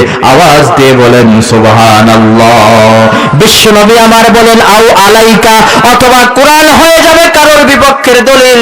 যারা দুনিয়ার জীবনে কোরআন পড়ে নাই, কোরআন বোঝে নাই, কোরআন মোতাবেক জীবন পরিচালনা করে নাই, কোরআনের কথা বলেছে যারা, কোরআনের বিধান কায়েমের আন্দোলন করেছে যারা, তাদেরকে ধরেছে, তাদেরকে মেরেছে, তাদের বিরুদ্ধে মিথ্যা মামলা দিয়েছে, কিয়ামতের কঠিন ময়দানে কোন নেতার নেতাগিরি কাজে আসবে না। কিয়ামতের কঠিন ময়দানে কোরআন তাদের বিপক্ষে ওকালতি করবে, সুপারিশ করবে তাদের বিপক্ষে। রব্বুল আলামিন, আমি কোরআন সাক্ষ্য দিচ্ছি, ওকালতি করছি, এই লোকটা আমাকে পড়ে নাই, আমাকে বোঝে নাই, আমার বিধান মানার চেষ্টা করে নাই, কোরআনের লোকগুলোর বিরুদ্ধে তারা চলেছে, আমি কোরআন আজকে তার বিরুদ্ধে ওকালতি করছি, সাক্ষ্য দিচ্ছি। রব্বুল আলামিন, এই লোকটাকে তুমি জাহান্নামে দাও। কোরআনের সুপারিশ কবুল করে লোকটাকে জাহান্নামে নিক্ষেপ করা হবে। কোরআন যে কাঁদে তোমাদের জন্য, কোরআন যে কাঁদে তোমাদের জন্য, আমি থাকিতে কেন এ দুঃখের অরণ্য, কোরআন যে কাঁদে তোমাদের জন্য। কোরআন পড়ার দরকার আছে না নাই? কোরআনের কথা বলে যারা, তাদের সাথে থাকার দরকার আছে না নাই? ও মানুষ, তোমাদের বিবেকের আইনায় প্রশ্ন রেখে গেলাম, বিবেক আছে বলেই তুমি আশরাফুল মাখলুকাত। তুমি কি লক্ষ্য করো নাই, তুমি যার পেছনে ছোট, যার নেতৃত্ব মেনে চলো, তোমার নেতারা জনসভায় ঘন্টার পরে ঘন্টা বক্তৃতা দেয়, গলা ফুটিয়ে বক্তৃতা দেয়, বাপের নামে দাদার নামে নানান স্লোগান দেয়, আসর যায় জহর যায়, নামাজ কাজা করে বক্তৃতা দেয়, একটা বারের জন্য নামাজের কথা বলে না, রোজার কথা বলে না, কোরআন পড়ার কথা বলে না, তারপরেও তার পেছনে তুমি ছোট। মুসলমান, ছাগলকে যখন টান মারা হয়, ছাগল চিন্তা করে আমাকে টানে, একে আমারে পাতা খাওয়াবে নাকি জবাই করবে। ছাগল ব্রেক মারলো, তুমি আশরাফুল মাখলুকাত, তুমি একটা বারের জন্য ব্রেক মেরে চিন্তা করলে না আমার যে ডাকে এটা আমার ডাকে জান্নাতের পথে না জাহান্নামের পথে? চিন্তা করার দরকার জোরে বলেন ছিল কি ছিল না? কোরআন পড়ার দরকার আছে না নাই? কিন্তু আমরা তো কোরআন পড়ি না, কোরআন পড়ি না, কোরআন বোঝার চেষ্টা, ইংরেজি গণিত শেখানোর জন্য হাজার হাজার টাকা ব্যয় করি, কোরআন শিক্ষা দেওয়ার জন্য ব্যয়। আবার যদি কোরআন পড়ানোর জন্য 100 টাকা 200 টাকা হুজুরকে দেওয়া হয়, যত রকমের ফতুয়া বাজি ওখানে শুরু হয়। কোরআন পড়িকে টাকা নেওয়া জায়েজ আছে নাকি? ঠিক না বেঠি? কেন পড়ো না কোরআন, কেন বোঝো না কোরআন, মানো না কোরআন, কেন শেখো না কোরআন? কপাল পোড়া মুসলমান। পড়েছ ইংলিশ মিডিয়ামে, আব্বাকে ডাকো ড্যাডি বলে। কি বলে ডাকে? ড্যাডি, ড্যাড, হ্যাঁ, আব্বা আব্বু এগুলো ডাকে না, ড্যাড। পড়েছে ইংলিশ মিডিয়ামে, সূরা ফাতিহা কি জিনিস জানে না, ইখলাস কিভাবে পড়তে হয় পড়তে পারে না, দরুদ শরীফ কিভাবে পড়তে হয় পড়তে পারে না। বাপ গেছে মারা, কাঁদতেছে, দাফন কাফন করে আসার পরে ও যেমন তার বন্ধু তেমন, সৎসঙ্গে স্বর্গবাস, অসৎসঙ্গে বলেন অসৎসঙ্গে কুনু মা'আস সাদিকিন। আল্লাহ বলেছেন বন্ধু যদি বানাতে হয়, বন্ধু বানাতে হবে তাদের যারা হচ্ছে সত্যবাদী। আর ওর বন্ধু যারা, ওগুলো আছে সব গিলাস ফ্রেন্ড আর মোনাজাত পার্টি। মানে বুঝলেন, গিলাস ফ্রেন্ড মানে একসাথে গিলাসে বসে মদ খায়, আর মোনাজাত পার্টি মানে একসাথে এইভাবে মোনাজাত খেলা খেলে, মানে তাস খেলা খেলে। ঠিক কিনা বলেন? এই যে অসৎ সঙ্গ বছর, বাপ কি কারোর আজীবন বাঁচে না? কি রে, আমার একটা ছিল, আমারটাও গেছে, বাপ কারোর আজীবন বাঁচে না। বাপ মারা গেছে, দাফন, এটা জগতের নিয়ম। ওই যে পিরোজপুর সিনেমা হলে নতুন একটা সিনেমা আসছে, সিনেমার নাম আছে 100% লাভ। এই 100% লাভ যদি সিনেমা দেখিস, তোর বাপ কেন 14 গোষ্ঠী মরে গেল, দুঃখ তো সব ভুলে যাবে। অসৎ সঙ্গ নিয়ে চলে গেল দেখার জন্য, সিনেমা দেখার জন্য সারা রাত ধরে 100% লাভ সিনেমা দেখে সকালবেলা আসার সময় এবার বাপের কবরের পাইতে যাচ্ছে, ক্ষণিকের জন্য থেমে গেল আর বলছে, বাপ, আলেম ওলামার মুখ থেকে বক্তৃতা শুনলাম যে পিতামান ওয়ালাদিন সালিহিন ইয়াদুলাহু, নেক সন্তান যদি দোয়া করে আল্লাহ রাব্বুল আলামিন সেই দোয়া কবুল করে পিতামাতার কবরের আযাব মাফ করে। সুবহানাল্লাহ বলেন। কিন্তু বাপ, তুমি আমারে অনেক শিক্ষা দিয়েছো, অনেক টাকা পয়সা ব্যয় করেছো, কিন্তু বাপ তুমি আমারে শুদ্ধভাবে সালাম দেওয়ার শিক্ষা দিতে পারো নাই। তুমি আমারে সূরা ফাতিহা শিক্ষা দাও নাই, তুমি আমারে ইখলাস শিক্ষা দাও নাই, ফালাক শিক্ষা দাও নাই, পিতামাতার জন্য কোন বাক্যে দোয়া বলতে হয় সেই দোয়া শিক্ষা দাও নাই। কি বলে তোমার জন্য দোয়া করব? ও বাপ, সারাদিন পিরোজপুর সিনেমা হলে 100% লাভ দেখে যে সব আমি কামাইছি সব তোমার আমলনামায় ট্রান্সফার করলাম, বাপ করে দাও মাপ। এই চরিত্রের সন্তান আছে না নাই? পড়েছো ইংলিশ মিডিয়ামে, আব্বাকে ডাকো ড্যাডি বলে। সরি সরি বললে কি আর কবর দেশে পাইবে আসান? পড়ো না কোরআন, কেন শেখো না কোরআন, বোঝো না কোরআন, কেন মানো না কোরআন? কপাল পোড়া মুসলমান। কোরআন পড়ার দরকার আছে না নাই? তাহলে কবরে মাথার সাইড থেকে আযাব আসলে দাঁড়িয়ে যাবে। এবার আযাব বলবে, কোরআন বলবে খবরদার এই সাইড থেকে আসতে পারবে না। আযাব এবারে চলে যাবে ডান সাইডে, দাঁড়িয়ে যাবে নামাজ। আল্লাহু আকবার। নামাজ বলবে না না না, খবরদার এই সাইড থেকে আসতে পারবে না। এই লোকটা প্রচন্ড শীতকে উপেক্ষা করে মাগরিব এশা ফজরের জামাত আদায় করেছে, শীতকে উপেক্ষা করে এই নামাজগুলোকে আদায় করার চেষ্টা করেছে। বিশ্বনবী সাল্লাল্লাহু আলাইহি সাল্লামের কাছে সাহাবীরা প্রশ্ন করলেন, ইয়া রাসূলুল্লাহ, আপনি বলেছেন কিয়ামতের কঠিন ময়দানে আপনার সুপারিশ ছাড়া আপনার কোন উম্মত জান্নাতে যাইতে ইয়া রাসূলুল্লাহ, দুনিয়ার মাঝখান থেকে আপনি বিদায় নেবেন, আপনার পরেও তো পৃথিবী শত শত বছর টিকে থাকবে। আপনার অনাগত উম্মতেরা আপনারে দেখে নাই, আপনি আপনার অনাগত উম্মতদেরকে দেখলেন না। আপনারা বলেন তো, আমরা কি আমাদের নবীকে সরাসরি দেখছি? নবী কি আমাদের দেখছেন? সাহাবীরা প্রশ্ন করলেন, ইয়া রাসূলুল্লাহ, যারা আপনাকে দেখলো না, আপনি যাদেরকে দেখলেন না, কিয়ামতের কঠিন ময়দানে আদম থেকে শুরু করে কিয়ামতের আগ পর্যন্ত crore crore billion billion million মানুষ হাসরের মাঠে উঠে যাবে। এত মানুষের ভিতরে আপনি আপনার উম্মত কিভাবে চিনে সুপারিশ করে জান্নাতে নিয়ে যাবেন? আল্লাহর হাবিব বললেন, সাহাবীরা রে, চমৎকার একটি প্রশ্ন তোমরা করেছো। ও আমার সাহাবীরা, তোমাদের কাছে আমি জানতে চাই, তোমরা বলো, বিরাট একটি ময়দানে যদি শত শত হাজার হাজার কালো উট থাকে, কালো ঘোড়া থাকে, শত শত হাজার হাজার কালো উট, কালো ঘোড়ার ভিতরে যদি কিছু কিছু উট আর ঘোড়ার কপালে সাদা চিহ্ন থাকে, পায়ে সাদা চিহ্ন থাকে, হাজার হাজার কালো উট আর ঘোড়ার ভিতরে কপালে আর পায়ে সাদা চিহ্নওয়ালা উট আর ঘোড়াগুলো চিনে নেওয়া মানুষের জন্য কষ্ট হবে না সহজ হবে? বিশ্বনবী আমার বললেন, তেমনি ভাবেন আমার যেই সমস্ত উম্মতেরা নামাজ পড়েছে, নামাজের পূর্বে কি করা লাগে? অজুতে হাত ধুতে হয়, মুখ ধুতে হয়, পা ধুতে হয়। কিয়ামতের কঠিন ময়দানে সীমাহুম ফি উজুহিহিম মিন আসারিস সুজুদ। আল্লাহ রাব্বুল আলামিন বলেন, অজুর সমস্ত অঙ্গ পতঙ্গ দিয়ে কিয়ামতের কঠিন ময়দানে নূর চমকাবে, আলো চমকাবে, বিদ্যুৎ চমকাবে। আমার নামাজ উম্মতদের সারা শরীর অজুর অঙ্গ পতঙ্গ দিয়ে যেই বিদ্যুৎ চমকাবে, আলো চমকাবে, নূর চমকাবে, সেই চমকানো নূর দেখে দেখে আমি আমার উম্মতদেরকে ধরে ধরে সুপারিশ করে করে জান্নাতে নিয়ে যাব। তার মানে বোঝা গেল, নামাজ পড়বে যারা, নামাজের হেফাজত করবে যারা, আল্লাহ রাসূল সাল্লাল্লাহু আলাইহি সাল্লামের সুপারিশ পাবে তারা। নামাজ পড়বে না যারা, বিশ্ব নবীর সুপারিশ পাবে না তারা। তাদের স্থান হয়ে যাবে, আওয়াজ দিয়ে বলেন তো কোথায়? আজান শুনে মসজিদে যাও ওহে মুসলমান, নামাজ পড়ো, তাসবিহ পড়ো, পড়ো আল কোরআন।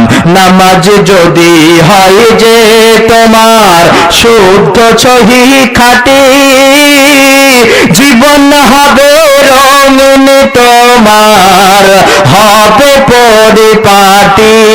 সেজদা করো খালিস দিলে, বাড়বে তোমার যশ মান। নামাজ পড়ো, তাসবিহ পড়ো, পড়ো আল কোরআন। আজান শুনে মসজিদে যাও ওহে মুসলমান, নামাজ পড়ো, তাসবিহ পড়ো, পড়ো আল কোরআন। নামাজ পড়ার দরকার, জোরে বলেন আছে না নাই? ওরে ভাই, একটু ঠান্ডা মাথায় চিন্তা করে দেখেন রে ভাই, আমাদের দেশে কত রিক্সা চালক আছে, ভ্যান চালক আছে। নিজের চোখে দেখা রে ভাই, 11টি বছর ওয়াজের ময়দানে আছি, নিজের চোখে দেখা রিক্সা চালক, ভ্যান চালক, গাড়ির ড্রাইভার, ট্রাকের ড্রাইভার, রিক্সা চালায়, ভ্যান চালায়, ড্রাইভারি করে। নামাজের সময় যখন হয়ে যায়, রিক্সা ভ্যানটা মসজিদের পাশে রেখে নামাজ পড়ে আছে না নাই? মাঠে শ্রমিকের কাজ করে, নামাজের সময় যখন হয় মাঠে ওযু করে গামছা বিছিয়ে নামাজে দাঁড়িয়ে যায় আছে না নাই? কলেজে পড়ে, বিশ্ববিদ্যালয় পড়ে, ক্লাসের সময় ক্লাস করে, চাকরির সময় চাকরি করে, নামাজের সময় যখন হয় নামাজে দাঁড়িয়ে যায় আছে না নাই? উস্কো খুস্কো চেহারা নিয়ে, ধুলে মলিন চেহারা নিয়ে আমাদের দেশে কত মানুষ ভিক্ষা করে। নামাজের সময় যখন হয়, ভিক্ষার থলিটা ওযুখানায় রেখে ওযু করে নামাজে দাঁড়িয়ে যায়। জোরে বলেন আছে না না? বলেন আছে না? এক পা নাই, বিকলাঙ্গ শরীর নিয়ে নামাজ পড়ে আছে না নাই? বিবেকের আইনায় প্রশ্ন রেখে দিলাম রে ভাই, একজন রিক্সা চালক যদি নামাজ পড়তে পারে, একজন ভ্যান চালক যদি নামাজ পড়তে পারে, একজন বিকলাঙ্গ শরীরের মানুষ যদি নামাজ পড়তে পারে, আল্লাহ তোমারে রিক্সা চালক বানাই নাই, আল্লাহ তোমারে ভ্যান চালক বানাই নাই, শারীরিক কোনো দুর্বলতা দেয় নাই। সুস্থ শরীরে তুমি কি জন্য নামাজ পড়ো না? নামাজ পড়ো না, নামাজ পড়ো, নামাজ পড়ো। নামাজ ছাড়া পরকালের মাঠে মুক্তি পাওয়ার কোনো উপায় নাই। সূরা হাদীদের ভিতরে আল্লাহ রাব্বুল আলামিন ঘোষণা করেছেন কিয়ামতের কঠিন ময়দানে জাহান্নামের উপর দিয়ে চুলের চাইতেও চিকন, খোরের চাইতেও ধারালো ফুলসিরাত সেট হয়ে যাবে। একটা মাত্র স্টেশন যাওয়ার আর কোনো পথ নাই। নিচে উত্তপ্ত জাহান্নামের আগুন দাও দাও করে জ্বলতেছে, তার উপর দিয়ে চুলের চাইতেও চিকন, খোরের চাইতেও ধারালো ফুলসিরাত সেট হবে।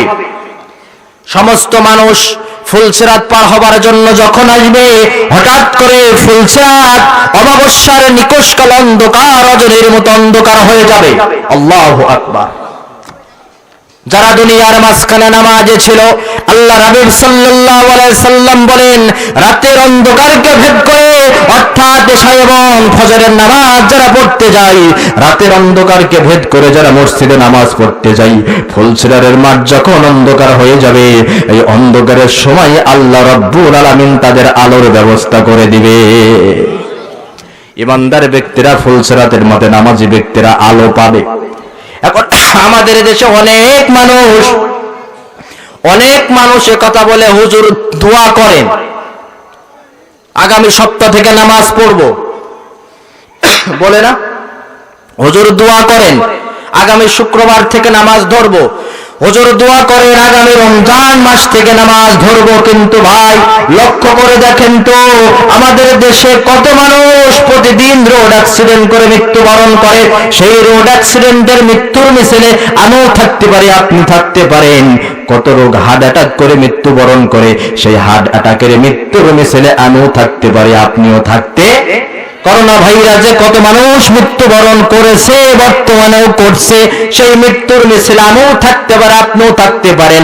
আগামীকাল বাঁচবো এই রকমের কোনো গ্যারান্টি রাসূল করিম সাল্লাল্লাহু আলাইহি সাল্লাম ইবনে আমারকে পরামর্শ দিলেন আর বললেন, ও বৎস, আমার কলিজার টুকরা বৎস রে, তুমি যদি সন্ধ্যা পাও তাহলে আগামীকাল সকাল পাবা এই রকমের আশা করো না।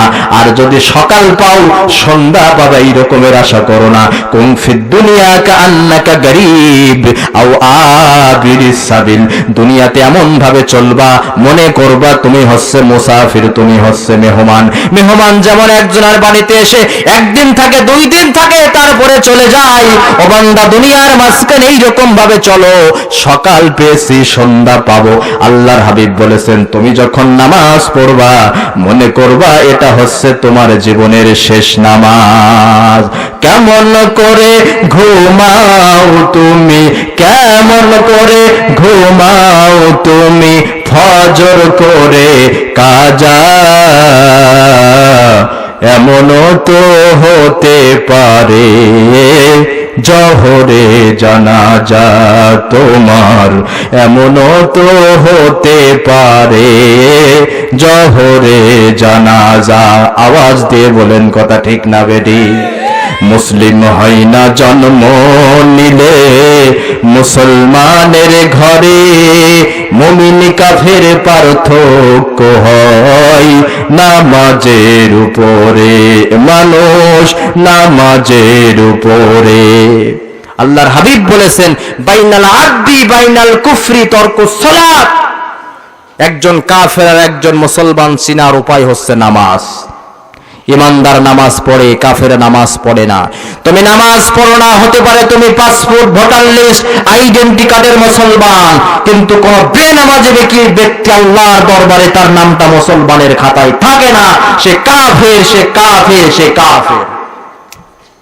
মুসলিম হয় না জন্ম নিলে মুসলমানের ঘরে, মুমিন কাফের পার্থক্য হয় নামাজের উপরে, মানুষ নামাজের উপরে। মুসলিম হয় না জন্ম নিলে মুসলমানের ঘরে, মুমিন কাফের পার্থক্য হয় নামাজের উপরে। এই জীবনে নামাজ জানো, এই জীবনে নামাজ জানো, হয় না কভু কাজা, এমনও তো হতে পারে জোহরে জানাজা তোমার, এমনও তো হতে পারে জোহরে জানাজা। কেমন করে ঘুমাও তুমি, কেমন করে ঘুমাও তুমি, ফজর করে কাজা, এমনও তো হতে পারে জোহরে জানাজা তোমার, এমনও তো হতে পারে জোহরে জানাজা। চিৎকার দিয়ে বলেন কথা ঠিক না বেঠিক? এবার আমি আপনাদের একটু হাত দেখতে চাই। শয়তানের বান্দা হতে চান কারা কারা? দুই হাত তুলে দেখান। ওরে বাবা, কথা তো সবাই বুঝে দেখছে। শয়তানের বান্দা হতে চান কারা কারা? হাত তুলে দেখান। কেউ চাই না, কারণ শয়তান আমাদের আদব্য মুবিন, প্রকাশ্য দুশমন, ঠিক না বেঠিক? এবার আমি হাত দেখতে চাই। আল্লাহর বান্দা হতে চান কারা কারা? হাত তুলে দেখান। আলহামদুলিল্লাহ, হাত নামান। এখন আপনি যে আল্লাহর বান্দা না শয়তানের বান্দা, তা নির্ণয় করার একটা থার্মোমিটার হাদিসের আলোকে দিয়ে যায়, সকালবেলায় বুঝতে পারবেন। সবাই হাত তুললেন। সহিহ হাদিস, আল্লাহর হাবিব সাল্লাল্লাহু আলাইহি ওয়াসাল্লাম বলেছেন, মানুষ যখন রাতের বেলায় ঘুমাতে যায়, শয়তান তার শরীরে 3টি গিট লাগাইয়ে দেয়। কয়টি গিট লাগাই কে? প্রত্যেক আদম সন্তানের শরীরে মানুষ যখন ঘুমাতে যায় শয়তান গিট লাগায়। বিশ্বনবী সাল্লাল্লাহু আলাইহি সাল্লাম বলছেন, যখন ফজরের আজান হয় শয়তান তখন তার কানের গোড়ায় এসে বলে, এই ঘুমা, ঘুমা, রাত এখনো আছে, ঘুমা, বাইরে খুব ঠান্ডা, ঘুমা। আচ্ছা, আপনারা বলেন তো, শয়তানের এই ডাক আপনারা কি কেউ শুনতে পান? পান না। কেন পান না? কারণ শয়তান যখন আবা ও আস্তাগবারা ওয়া কানা মিনাল কাফিরিন, আদম আলাইহিস সালামকে সিজদা না করার কারণে, আল্লাহর অবাধ্যতা আচরণ করার কারণে সে যখন জান্নাত থেকে বহিষ্কৃত হয়ে শয়তান রূপে নেমে আসলো, তখন আল্লাহর কাছে বলেছিল, আল্লাহ তুমি আমারে কিছু স্পেশাল পাওয়ার দিবা, ক্ষমতা দিবা। সেটা কি? আমি যে দুনিয়ার মাঝখানে শয়তানি করব, তা আমার এর জন্য তো আমার বিশাল বাহিনী পুষতে হলে খাবারের প্রয়োজন, তুমি আমার এই খাবারের ব্যবস্থা করবা। আল্লাহ বললেন, ঠিক আছে, ব্যবস্থা হবে। আমার বান্দারা যেই সমস্ত গোস্ত খেয়ে হাড়গুলো ফেলে দেবে, তোমরা যখন সেগুলো খাওয়ার জন্য হাতে নিবা, সেটা তোমাদের আবার গোশে রূপান্তরিত হয়ে যাবে। সুবহানাল্লাহ বলেন। পোড়া মাটি এবং গোবর এগুলো হচ্ছে জিনদের খাবার। এই জন্য আল্লাহর হাবিব বলেছেন, পোড়া মাটি এবং গোবরের উপরে, হাড়ের উপরে তোমরা পেশাব করো না। আর বলল, আল্লাহ তুমি আমারে এমন একটি স্পেশাল পাওয়ার দাও, আমি দুনিয়ার মাঝখানে শয়তানি করব, আমি সকলকে দেখতে পাবো, কিন্তু আমারে কেউ দেখতে পাবে না এবং আমার কথাও কেউ শুনতে পাবে না। কারণ আমি যখন শয়তানি করি, মানুষদেরকে জাহান্নামে পাঠিয়ে, স্বামী স্ত্রীর ভিতরে গন্ডগোল পাকায়ে, ভাই ভাইয়ের ভিতরে মাথা ফাটাফাটি বাঁধিয়ে যখন আমি চলে যাবার, পাবলিক যখন দেখবে যে এই শয়তান এই গন্ডগোলের মূল হোতা, যদি পাবলিক দেখে তাহলে মায়ের একটা বাইরে পড়বে না। আল্লাহ আমি এইভাবে শয়তানি করবো, এই রকমের পাওয়ার তুমি আমারে দাও। আল্লাহ বললেন, ঠিক আছে, কবুল, যা শয়তানি কর। এবারে শয়তান চ্যালেঞ্জ শুরু মারল রব্বুল আলামিন, পাওয়ার যেহেতু পেয়েছ, আমি তোমার চ্যালেঞ্জ করলাম, যে আদমের জন্য জান্নাত থেকে বহিষ্কৃত হলাম, আদমের সন্তানদেরকে আমি পথভ্রষ্ট করব। ডানে বামে, সামনে পেছনে, উপরে নিচে, চতুর্দিক থেকে তাদেরকে আঘাত করব, আক্রমণ করব, তাদেরকে পথভ্রষ্ট করব, মৃত্যুর গড়গড়ি আসা পর্যন্ত তাদের পিছে লেগে থাকব, তাদেরকে আমি পথভ্রষ্ট করব। আল্লাহ রাব্বুল আলামিন ওপেন চ্যালেঞ্জ করলো, শয়তান রে, আমার আদম সন্তানকে, আমার বান্দাকে তুই মৃত্যুর গড়গড়ি পর্যন্ত পথভ্রষ্ট করবি। আর আমার ঘোষণা হচ্ছে, আমার বান্দারা গুনাহ করে করে জীবনটা ভরে ফেলবে, মৃত্যুর গড়গড়ি আসার আগ মুহূর্ত পর্যন্ত গুনাহ করবে। আমি আল্লাহ রাব্বুল আলামিন আমার বান্দার ক্ষমার ঘোষণা করে দিলাম। তাহলে শয়তান গিট লাগালো কয়টা? আজান যখন হলো, শয়তান এসে কি বলছে, ঘুমা, রাত এখনো আছে। আল্লাহর হাবিব বলছেন শয়তানের এই ডাককে উপেক্ষা করে, প্রচন্ড শীতকে উপেক্ষা করে, শয়তানের ডাককে উপেক্ষা করে এই লোকটা যখন আল্লাহু আকবার বলে ফজরের নামাজ পড়ার জন্য দাঁড়িয়ে যায়, বিশ্বনবী আমার বলেন শয়তানের লাগানো 3টি গিটের ভিতরে একটি গিট খুলে যায় আর শয়তান পালিয়ে যায়। গিট থাকলো কয়টা? এবার যখন ওযু করতে যায় শয়তান আবার আসে, ঘুমা, পানি খুব ঠান্ডা, ঘুমা, রায়তা কোন আছে, ঘুমা। বিশ্বনবী আমার বলেন শয়তানের এই ডাককে উপেক্ষা করে বিসমিল্লাহ বলে যখন সে ঠান্ডা পানিকে উপেক্ষা করে ওযু করে, শয়তানের লাগানো 2 নম্বরের গিটও খুলে যায়, শয়তান পালিয়ে যায়। গিট থাকলো কয়টা? এবারে যখন নামাজে দাঁড়ায় শয়তান আবারও আসে, বলে এই ঘুমা, রায়তা কোনো আছে, ঘুমা। আল্লাহ রাসূল সাল্লাল্লাহু আলাইহি সাল্লাম বলেন শয়তানের ডাককে উপেক্ষা করে এ যখন তাকবীরে তাহরিমা বলে আল্লাহু আকবার বলে নামাজে দাঁড়িয়ে যায়, শয়তানের লাগালো 3টি গিটই খুলে যায়, শয়তান পালিয়ে যায় আর বলে আজকে তোর সাথে আমি পারলাম না, তুই বিজয়ী হলি আর আমি পরাজিত হলাম, তবে আগামী কাল আবারও তোর সাথে দেখা হবে। এভাবে করে প্রতিদিন শয়তান আমাদের শরীরে 3টি গিট লাগায়। তার মানে বোঝা গেল আগামীকাল সকালে বুঝতে পারবো শয়তানের বান্দা হলাম কারা আর আল্লাহর বান্দা হলাম কারা। এবার আপনারা সকলেই ওয়াদা দেন আমাকে, তাফসীরুল কোরআন মাহফিল ওয়াদা দিতে হবে, জীবনে যতদিন বেঁচে থাকবো স্বেচ্ছায় সজ্ঞানে ইচ্ছাকৃতভাবে এক ওয়াক্ত নামাজ ছেড়ে দেব না। এই ওয়াদা দিতে পারবেন যারা যারা, কেবলমাত্র তারা হাত তুলে দেখাবেন।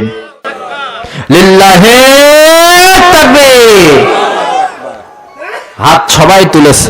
এই মসজিদের ইমাম সাহেব সাক্ষী থাকলো, আগামীকাল ফজর থেকে ইনশাল্লাহ এই মসজিদের কাতার ইনশাল্লাহ পূর্ণ হয়ে যে যাবে। হাত নামান। তাহলে মুআজ ইবনে জাবালের 3য় উপদেশ আল্লাহ রাসূল সাল্লাল্লাহু আলাইহি সাল্লাম দিলেন যে খবরদার তুমি জেনে শুনে নামাজ পরিত্যাগ করবা না। 4 নম্বরের উপদেশ ওয়ালা তাশরাবান্না খামরান ফাইন্নাহু রাসু কুল্লি ফাহিশা। খবরদার মদ পান করবে না।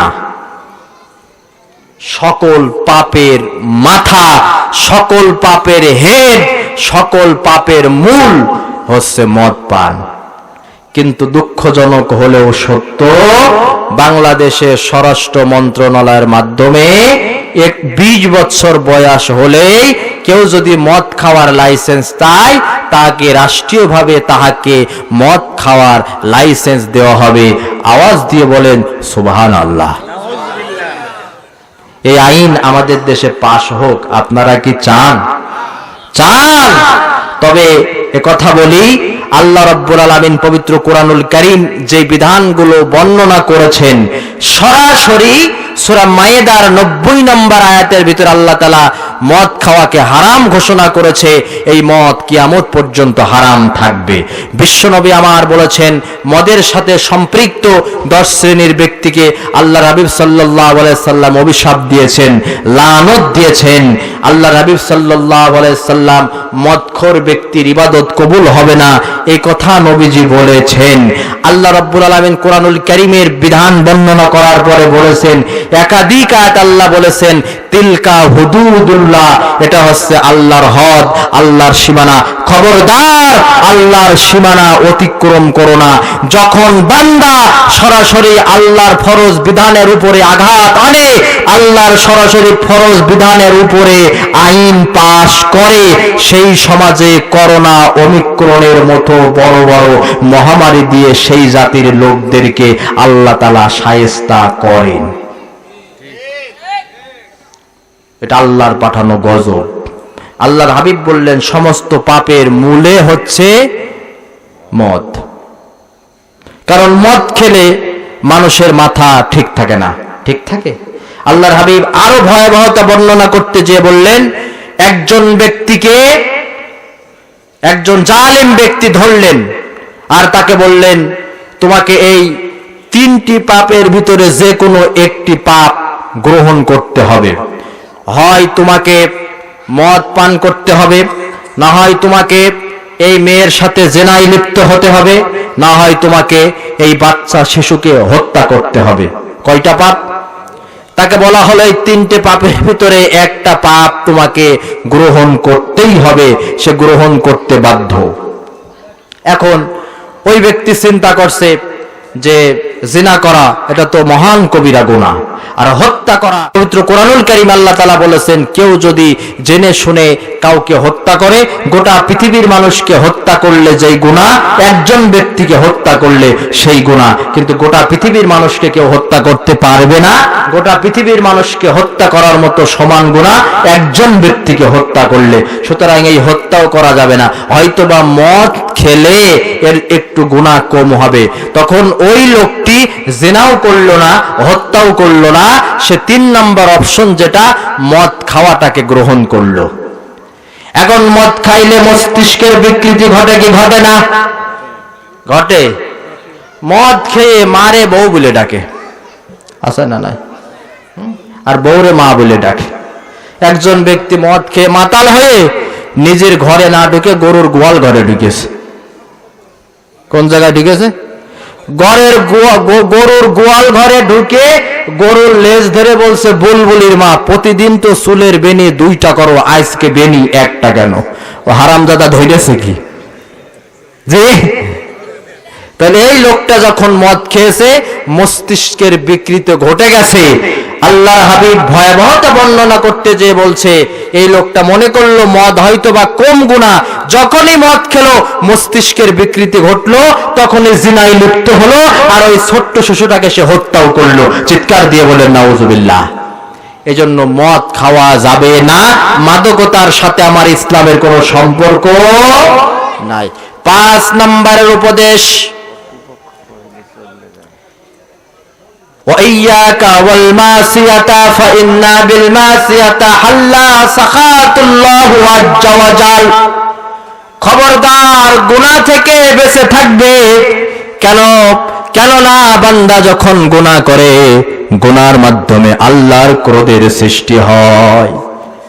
6 নম্বরের উপদেশ, وَإِيَّاكَ وَالْفِرَارَ مِنَ الذَّهَبِ وَإِنْ هَلَكَ النَّاسُ। খবরদার যুদ্ধের মাঠ থেকে তুমি পলায়ন করবে না। যদিও যুদ্ধের মাঠে সমস্ত মানুষও ধ্বংস হয়ে যায়, নিহত হয়ে যায়, যুদ্ধের মাঠ থেকে পলায়ন করে ছত্রভঙ্গ হবে না। 7 নম্বরের উপদেশ, বর্তমান সময়ের জন্য মানীয় উপদেশ, মান্যবর উপদেশ। আল্লাহর হাবিব বলেছেন ওয়াইজা আসাবান নাসি মুতান ওয়া আনতা ফিহিম ফাসবুর। খবরদার, অবাস, তুমি যখন শুনবা কোন এলাকায় মহামারী দেখা দিয়েছে, খবরদার ওই এলাকা ছেড়ে তুমি অন্য এলাকায় যাবে না। তার মানে আল্লাহর হাবিব যেখানে মহামারী দেখা দেবে সে এলাকায় লকডাউন ঘোষণা করেছেন। এই আইসোলেশন, হোম কোয়ারেন্টাইন, লকডাউন এগুলো কিন্তু নতুন কোনো বিষয় না, এগুলো হচ্ছে কোরআন হাদিসের ভাষা। 8 নম্বর উপদেশ, ওয়ানফিক আলা ইয়ালিকা মিন তাউলিক। তোমার সামর্থ্য অনুযায়ী তুমি তোমার পরিবার পরিজনের জন্য ব্যয় করো। খবরদার কার্পণ্য করো না, কার্পণ্য করবা না। পরিবারের জন্য মুক্ত হস্তে ব্যয় করো, আল্লাহ রাব্বুল আলামিন তোমারে বাড়াইয়ে দেবে। সুবহানাল্লাহ বলেন। কার্পণ্য করা যাবে না, কৃপণতা করা যাবে না, পরিবার পরিজনের সদস্যদের পেছনে ব্যয় করতে। টাকা আছে এরপরও ভালো কিছু খাই না, সন্তানদের খাওয়াই না, আছে না নাই? টাকা আছে এরপরও ভালো কিছু পড়াই না, সন্তানদের পড়াই না, নিজেও পড়ে না, আছে না নাই?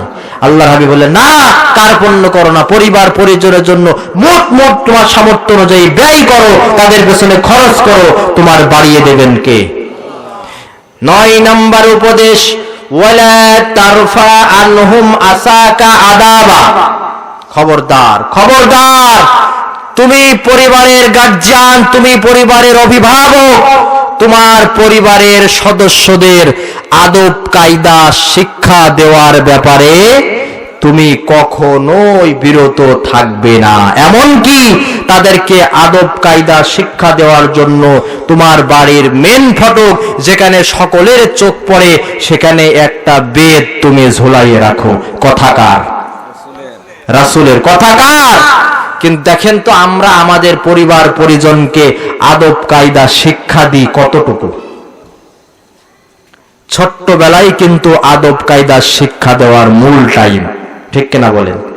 কিন্তু আমাদের দেশে আমরা এটা লক্ষ্য করি, ভালো করে খেয়াল করেন, ছোট্ট ছেলে একটা খারাপ কাজ করেছে বা একটা অন্যায় কাজ করেছে, আমরা অনেক পিতামাতা আছে, ওরে ছেলে পিলে মানুষ, ও কইরেছে, ও বুদ্ধি হলে ঠিক হয়ে যাবে, ও ছেলে পিলে মানুষ, ও সব কথাই কান দিতে নেই, ও ছেলে পিলে মানুষ এই বয়সে এরকম করতেই পারে।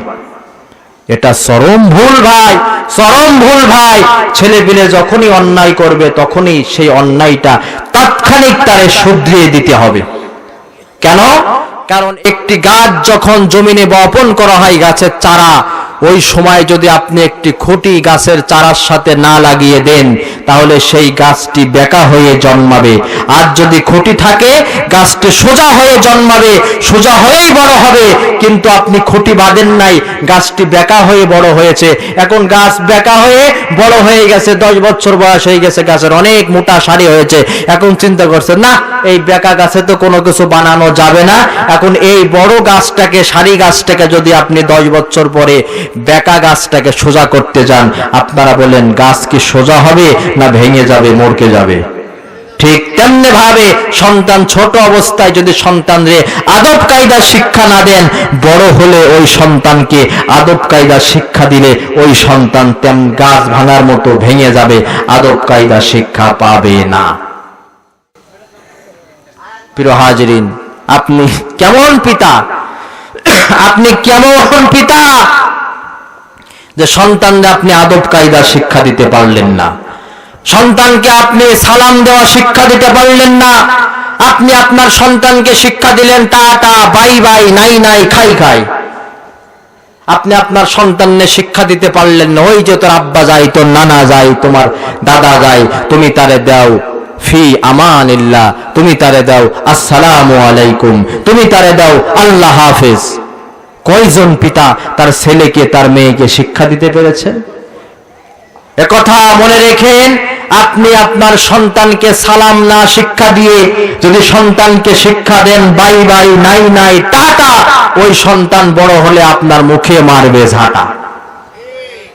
সন্তানকে শিক্ষা দিতে হবে সালাম, ঠিক কিনা বলেন? এরপর আপনি কেমন পিতা, আপনার মেয়ে বেপর্দায় চলে, আপনার মেয়ে পর্দা করে না, আপনি একটা বারের জন্য নিষেধ করেন, আছে না নাই? আছে না? আল্লাহর হাবিব বলেছেন দাইয়ুস লা ইয়াদখুলুল জান্নাত, দাইয়ুস ব্যক্তি জান্নাতে প্রবেশ করবে না। সাহাবীরা প্রশ্ন করলেন মানহুম দাইয়ুস ইয়া রাসূলুল্লাহ, হে আল্লাহর হাবিব দাইয়ুস কারা? নবীজি বললেন দাইয়ুস হচ্ছে তারা যারা নিজেদের পরিবার পরিজনের ব্যয়াহপনা, উলঙ্গপনা, নগ্নতাকে মেনে নেয়। মা মেয়ে পুত্রবধূ জামাতবদ্ধভাবে স্টার জলসা, জি বাংলা, ভারতের চ্যানেলগুলো দেখে, আর উনি তসবি জপিয়েই যাচ্ছে, জপিয়েই যাচ্ছে, জপিয়েই যাচ্ছে, একটা বারের জন্য নিষেধ করে না। এই চরিত্রের বাপ আছে না নাই? এই এলাকায় নেই। চোখের সামনে দেখতে পাচ্ছে তার মেয়ে বেপর্দায় চলেন। বিশ্বনবী সাল্লাল্লাহু আলাইহি সাল্লাম নারীদের সম্পর্কে ভবিষ্যৎবাণী করেছেন। বিশ্বনবী সাল্লাল্লাহু আলাইহি সাল্লাম বলেছেন শেষ জামানায় 2 শ্রেণী লোকের আবির্ভাব ঘটবে। আল্লাহর হাবিব সাল্লাল্লাহু আলাইহি সাল্লাম ভবিষ্যৎবাণী করলেন শেষ জামানায় 2 শ্রেণী লোকের আবির্ভাব হবে যাদেরকে আমি নবী আমার জামানায় পেলাম না। 1 শ্রেণীর লোক, তারা হবে তাদের হাতে থাকবে লাঠি, আর এই লাঠি দিয়ে জনগণকে তারা পরিচালিত করবে, জনগণের উপরে অত্যাচার করবে। এই হাদিসের ব্যাখ্যা হচ্ছে শেষ জামানায় অত্যাচারী স্বৈরা শাসকের আবির্ভাব ঘটবে। তারা জনগণের উপরে অত্যাচার করে, জুলুম করে, নিপীড়ন করে ক্ষমতায় টিকে থাকার চেষ্টা করবে।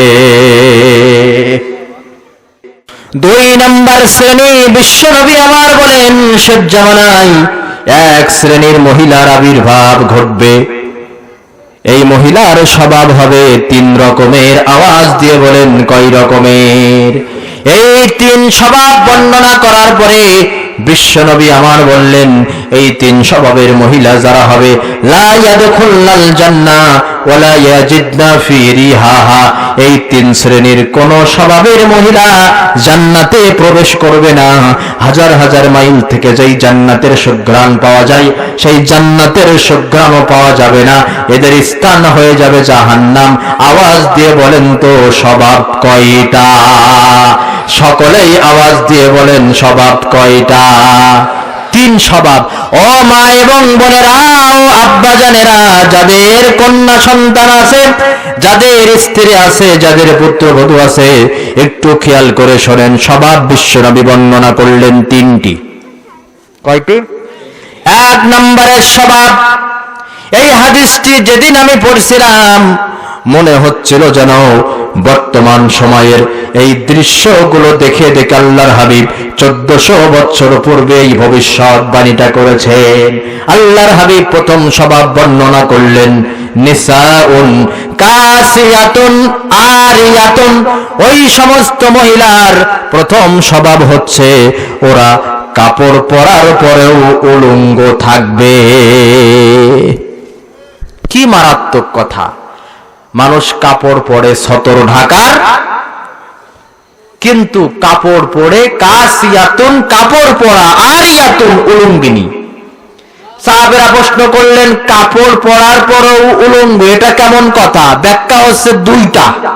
এক নাম্বার, শেষ জামানার মহিলা এমন টাইট জামা কাপড় পরবে, এমন টাইট বোরকা পরবে, শরীরের গঠনগুলো প্রকাশিত হয়ে পড়বে, মনে হয় যেন জামাটা বোরকাটা আগে শরীরের ভিতরে ঢোকানো হয়েছে তারপরে সেলাই করা হয়েছে। দুই নম্বরের ব্যাখ্যা, এমন পাতলা ফিনফিনে পোশাক পরবে, ও সাতা শাড়ি না মশারি বোঝা বড় যায়, জামার বোরকা দেখে মনে হয় মশা যেন সারা বিশ্বময়। আর এই সমস্ত বোরকা দেখে আমাদের দেশের যুবকরা, ওদের তো দোষ দিয়ে লাভ নাই, আসলে আমাদের দেশের মহিলারা যদি হয় আগলা, এদেশের যুবক হবে পাগলা। এই চরিত্রের বোরকা দেখে আমাদের দেশের যুবকরা গান বানিয়ে ফেলেছে। আলতা রাঙা পাই আবার নুপুর পরিয়েছে, বোরকা পরা মেয়ে। দেখেছেন মুখস্থ আছে? ঠিক কেনা বলেন? তাহলে এক নম্বরের স্বভাব কাপড় পরার পরেও। দুই নম্বরে মুমিলাতুন মাইলাতুন, শেষ জামানার মহিলা ওরা যখন রাস্তায় বেরাবে হেলে দুলে পরপুরুষকে আকৃষ্ট করার জন্য রাস্তায় বের হবে, সুগন্ধি জাতীয় প্রসাদিনী মেখে রাস্তায় বের হবে। অথচ আল্লাহর হাবিব বলেছেন কোন মহিলা যখন সুগন্ধি জাতীয় প্রসাদিনী মেখে, হোক সেটা সুনো পাউডার, ভ্যাসলিন, সেন্ট, এই সুগন্ধি জাতীয় প্রসাদিনী মেখে যখন পরপুরুষের মাঝে চলাফেরা করে আর তার সুগন্ধ যখন পরপুরুষ পায়, আল্লাহর হাবিব বলেছেন ওই মহিলার প্রতিটি পা ফেলার বিনিময়ে বিনিময়ে আমলনামায় এক একটা করে জিনার গুনাহ আমলনামায় তোলা হয়। আমি আল্লাহর নামে কসম করে বলতে পারি আমাদের বাংলাদেশের লক্ষ লক্ষ কোটি কোটি কিশোরী তরুণী যুবতী প্রতিদিন জিনা না করেও আমলনামায় শত শত জিনার গুনাহ তুলতেছে। আওয়াজ দিয়ে বলেন তো কথা ঠিক না বেঠিক? তিন নম্বরের স্বভাব বিশ্বনবী আমার বললেন রুয়ুসুহুন্না কা আসনিমাতিল বুখতিল মাইলা, শেষ জামানার ওই মহিলাদের স্বভাব হবে ওরা তাদের চুলগুলোকে উটের কুজের নাই, গরুর কুজের নাই, চুলগুলোকে ফুলে খোপা বেঁধে রাস্তাঘাটে চলাফেরা করবে। মহিলাদের চুলে খোপা বেঁধে বাইরে যাওয়া ইসলাম হারাম করেছে। এই তিন স্বভাবের কোন মহিলা জান্নাতে প্রবেশ করবে না।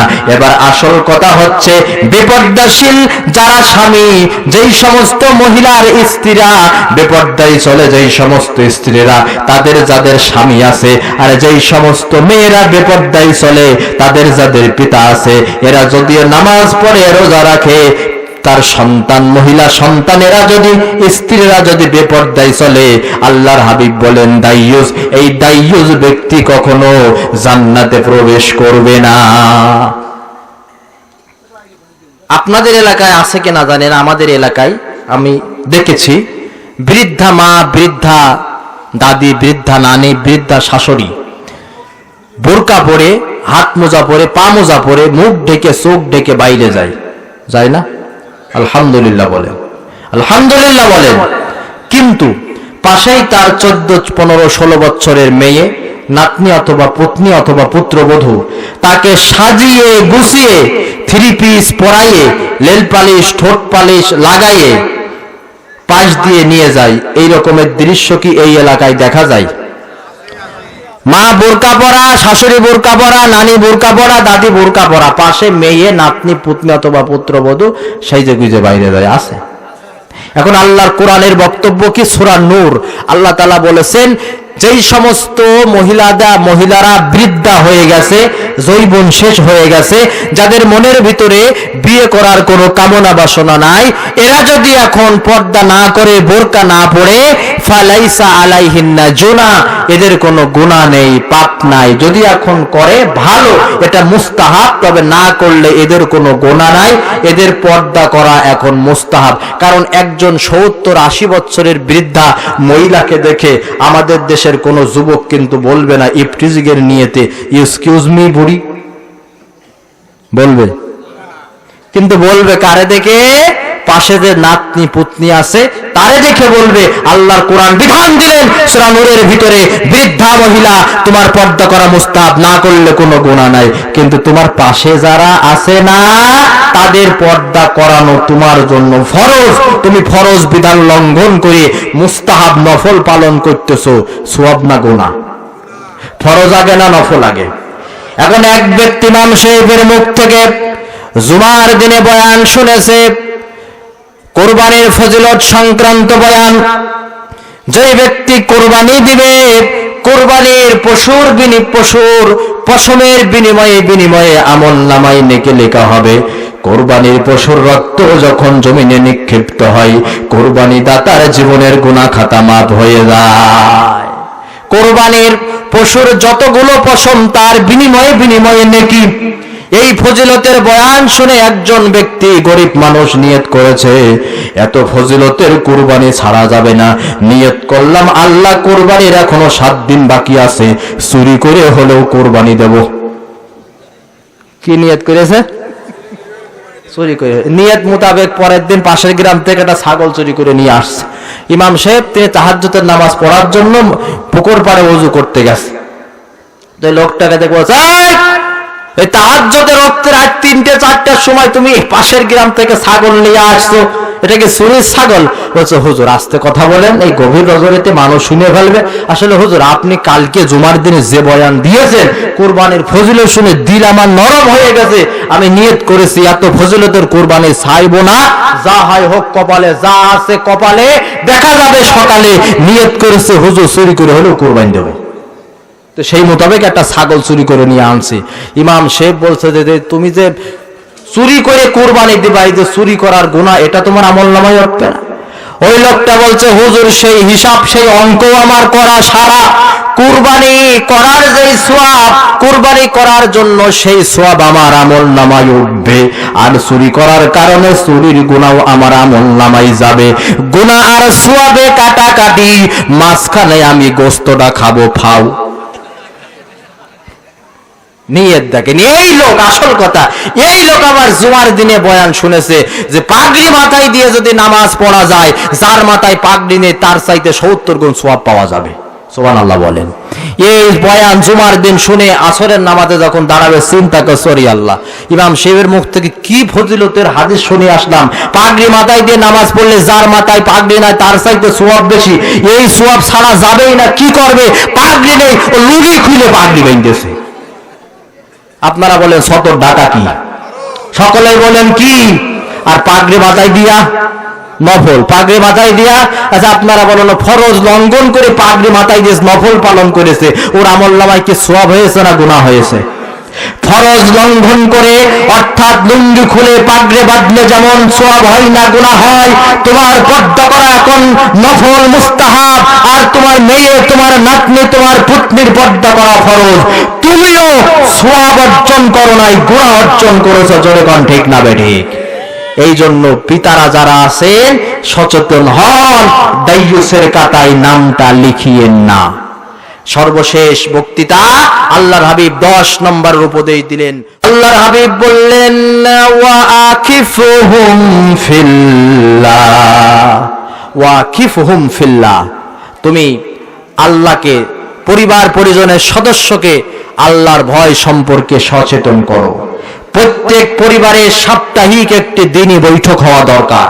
পরিবারে মনে রাখবেন, রাতের খাবারটা অবশ্যই পরিবারের সকল সদস্যদেরকে নিয়ে খাবেন। আপনার সন্তান, আপনার স্ত্রী, আপনার আব্বা, আপনার মা, আপনার বোন, আপনার ভাই যদি এক সংসারের লোক হন, পরিবারের সকল সদস্যদেরকে নিয়ে রাতের খাবার খাবেন, কুশল আদি বিনিময় করবেন এবং তাদেরকে দ্বীনি তরবিয়ত দিবেন। বাড়িতে একটা রিয়াদুস সালিহিন রাখবেন, একটি কোরআনের তাফসীর রাখবেন, আজকে তাকে পড়তে দেবেন, কালকে আপনার স্ত্রীকে পড়তে দেবেন একটা হাদিস, প্রতিদিন একটা হাদিস হোক, পরিবারটা হয়ে যাক ইসলামিক পরিবেশ। জোরে কোন ঠিক না বেঠিক?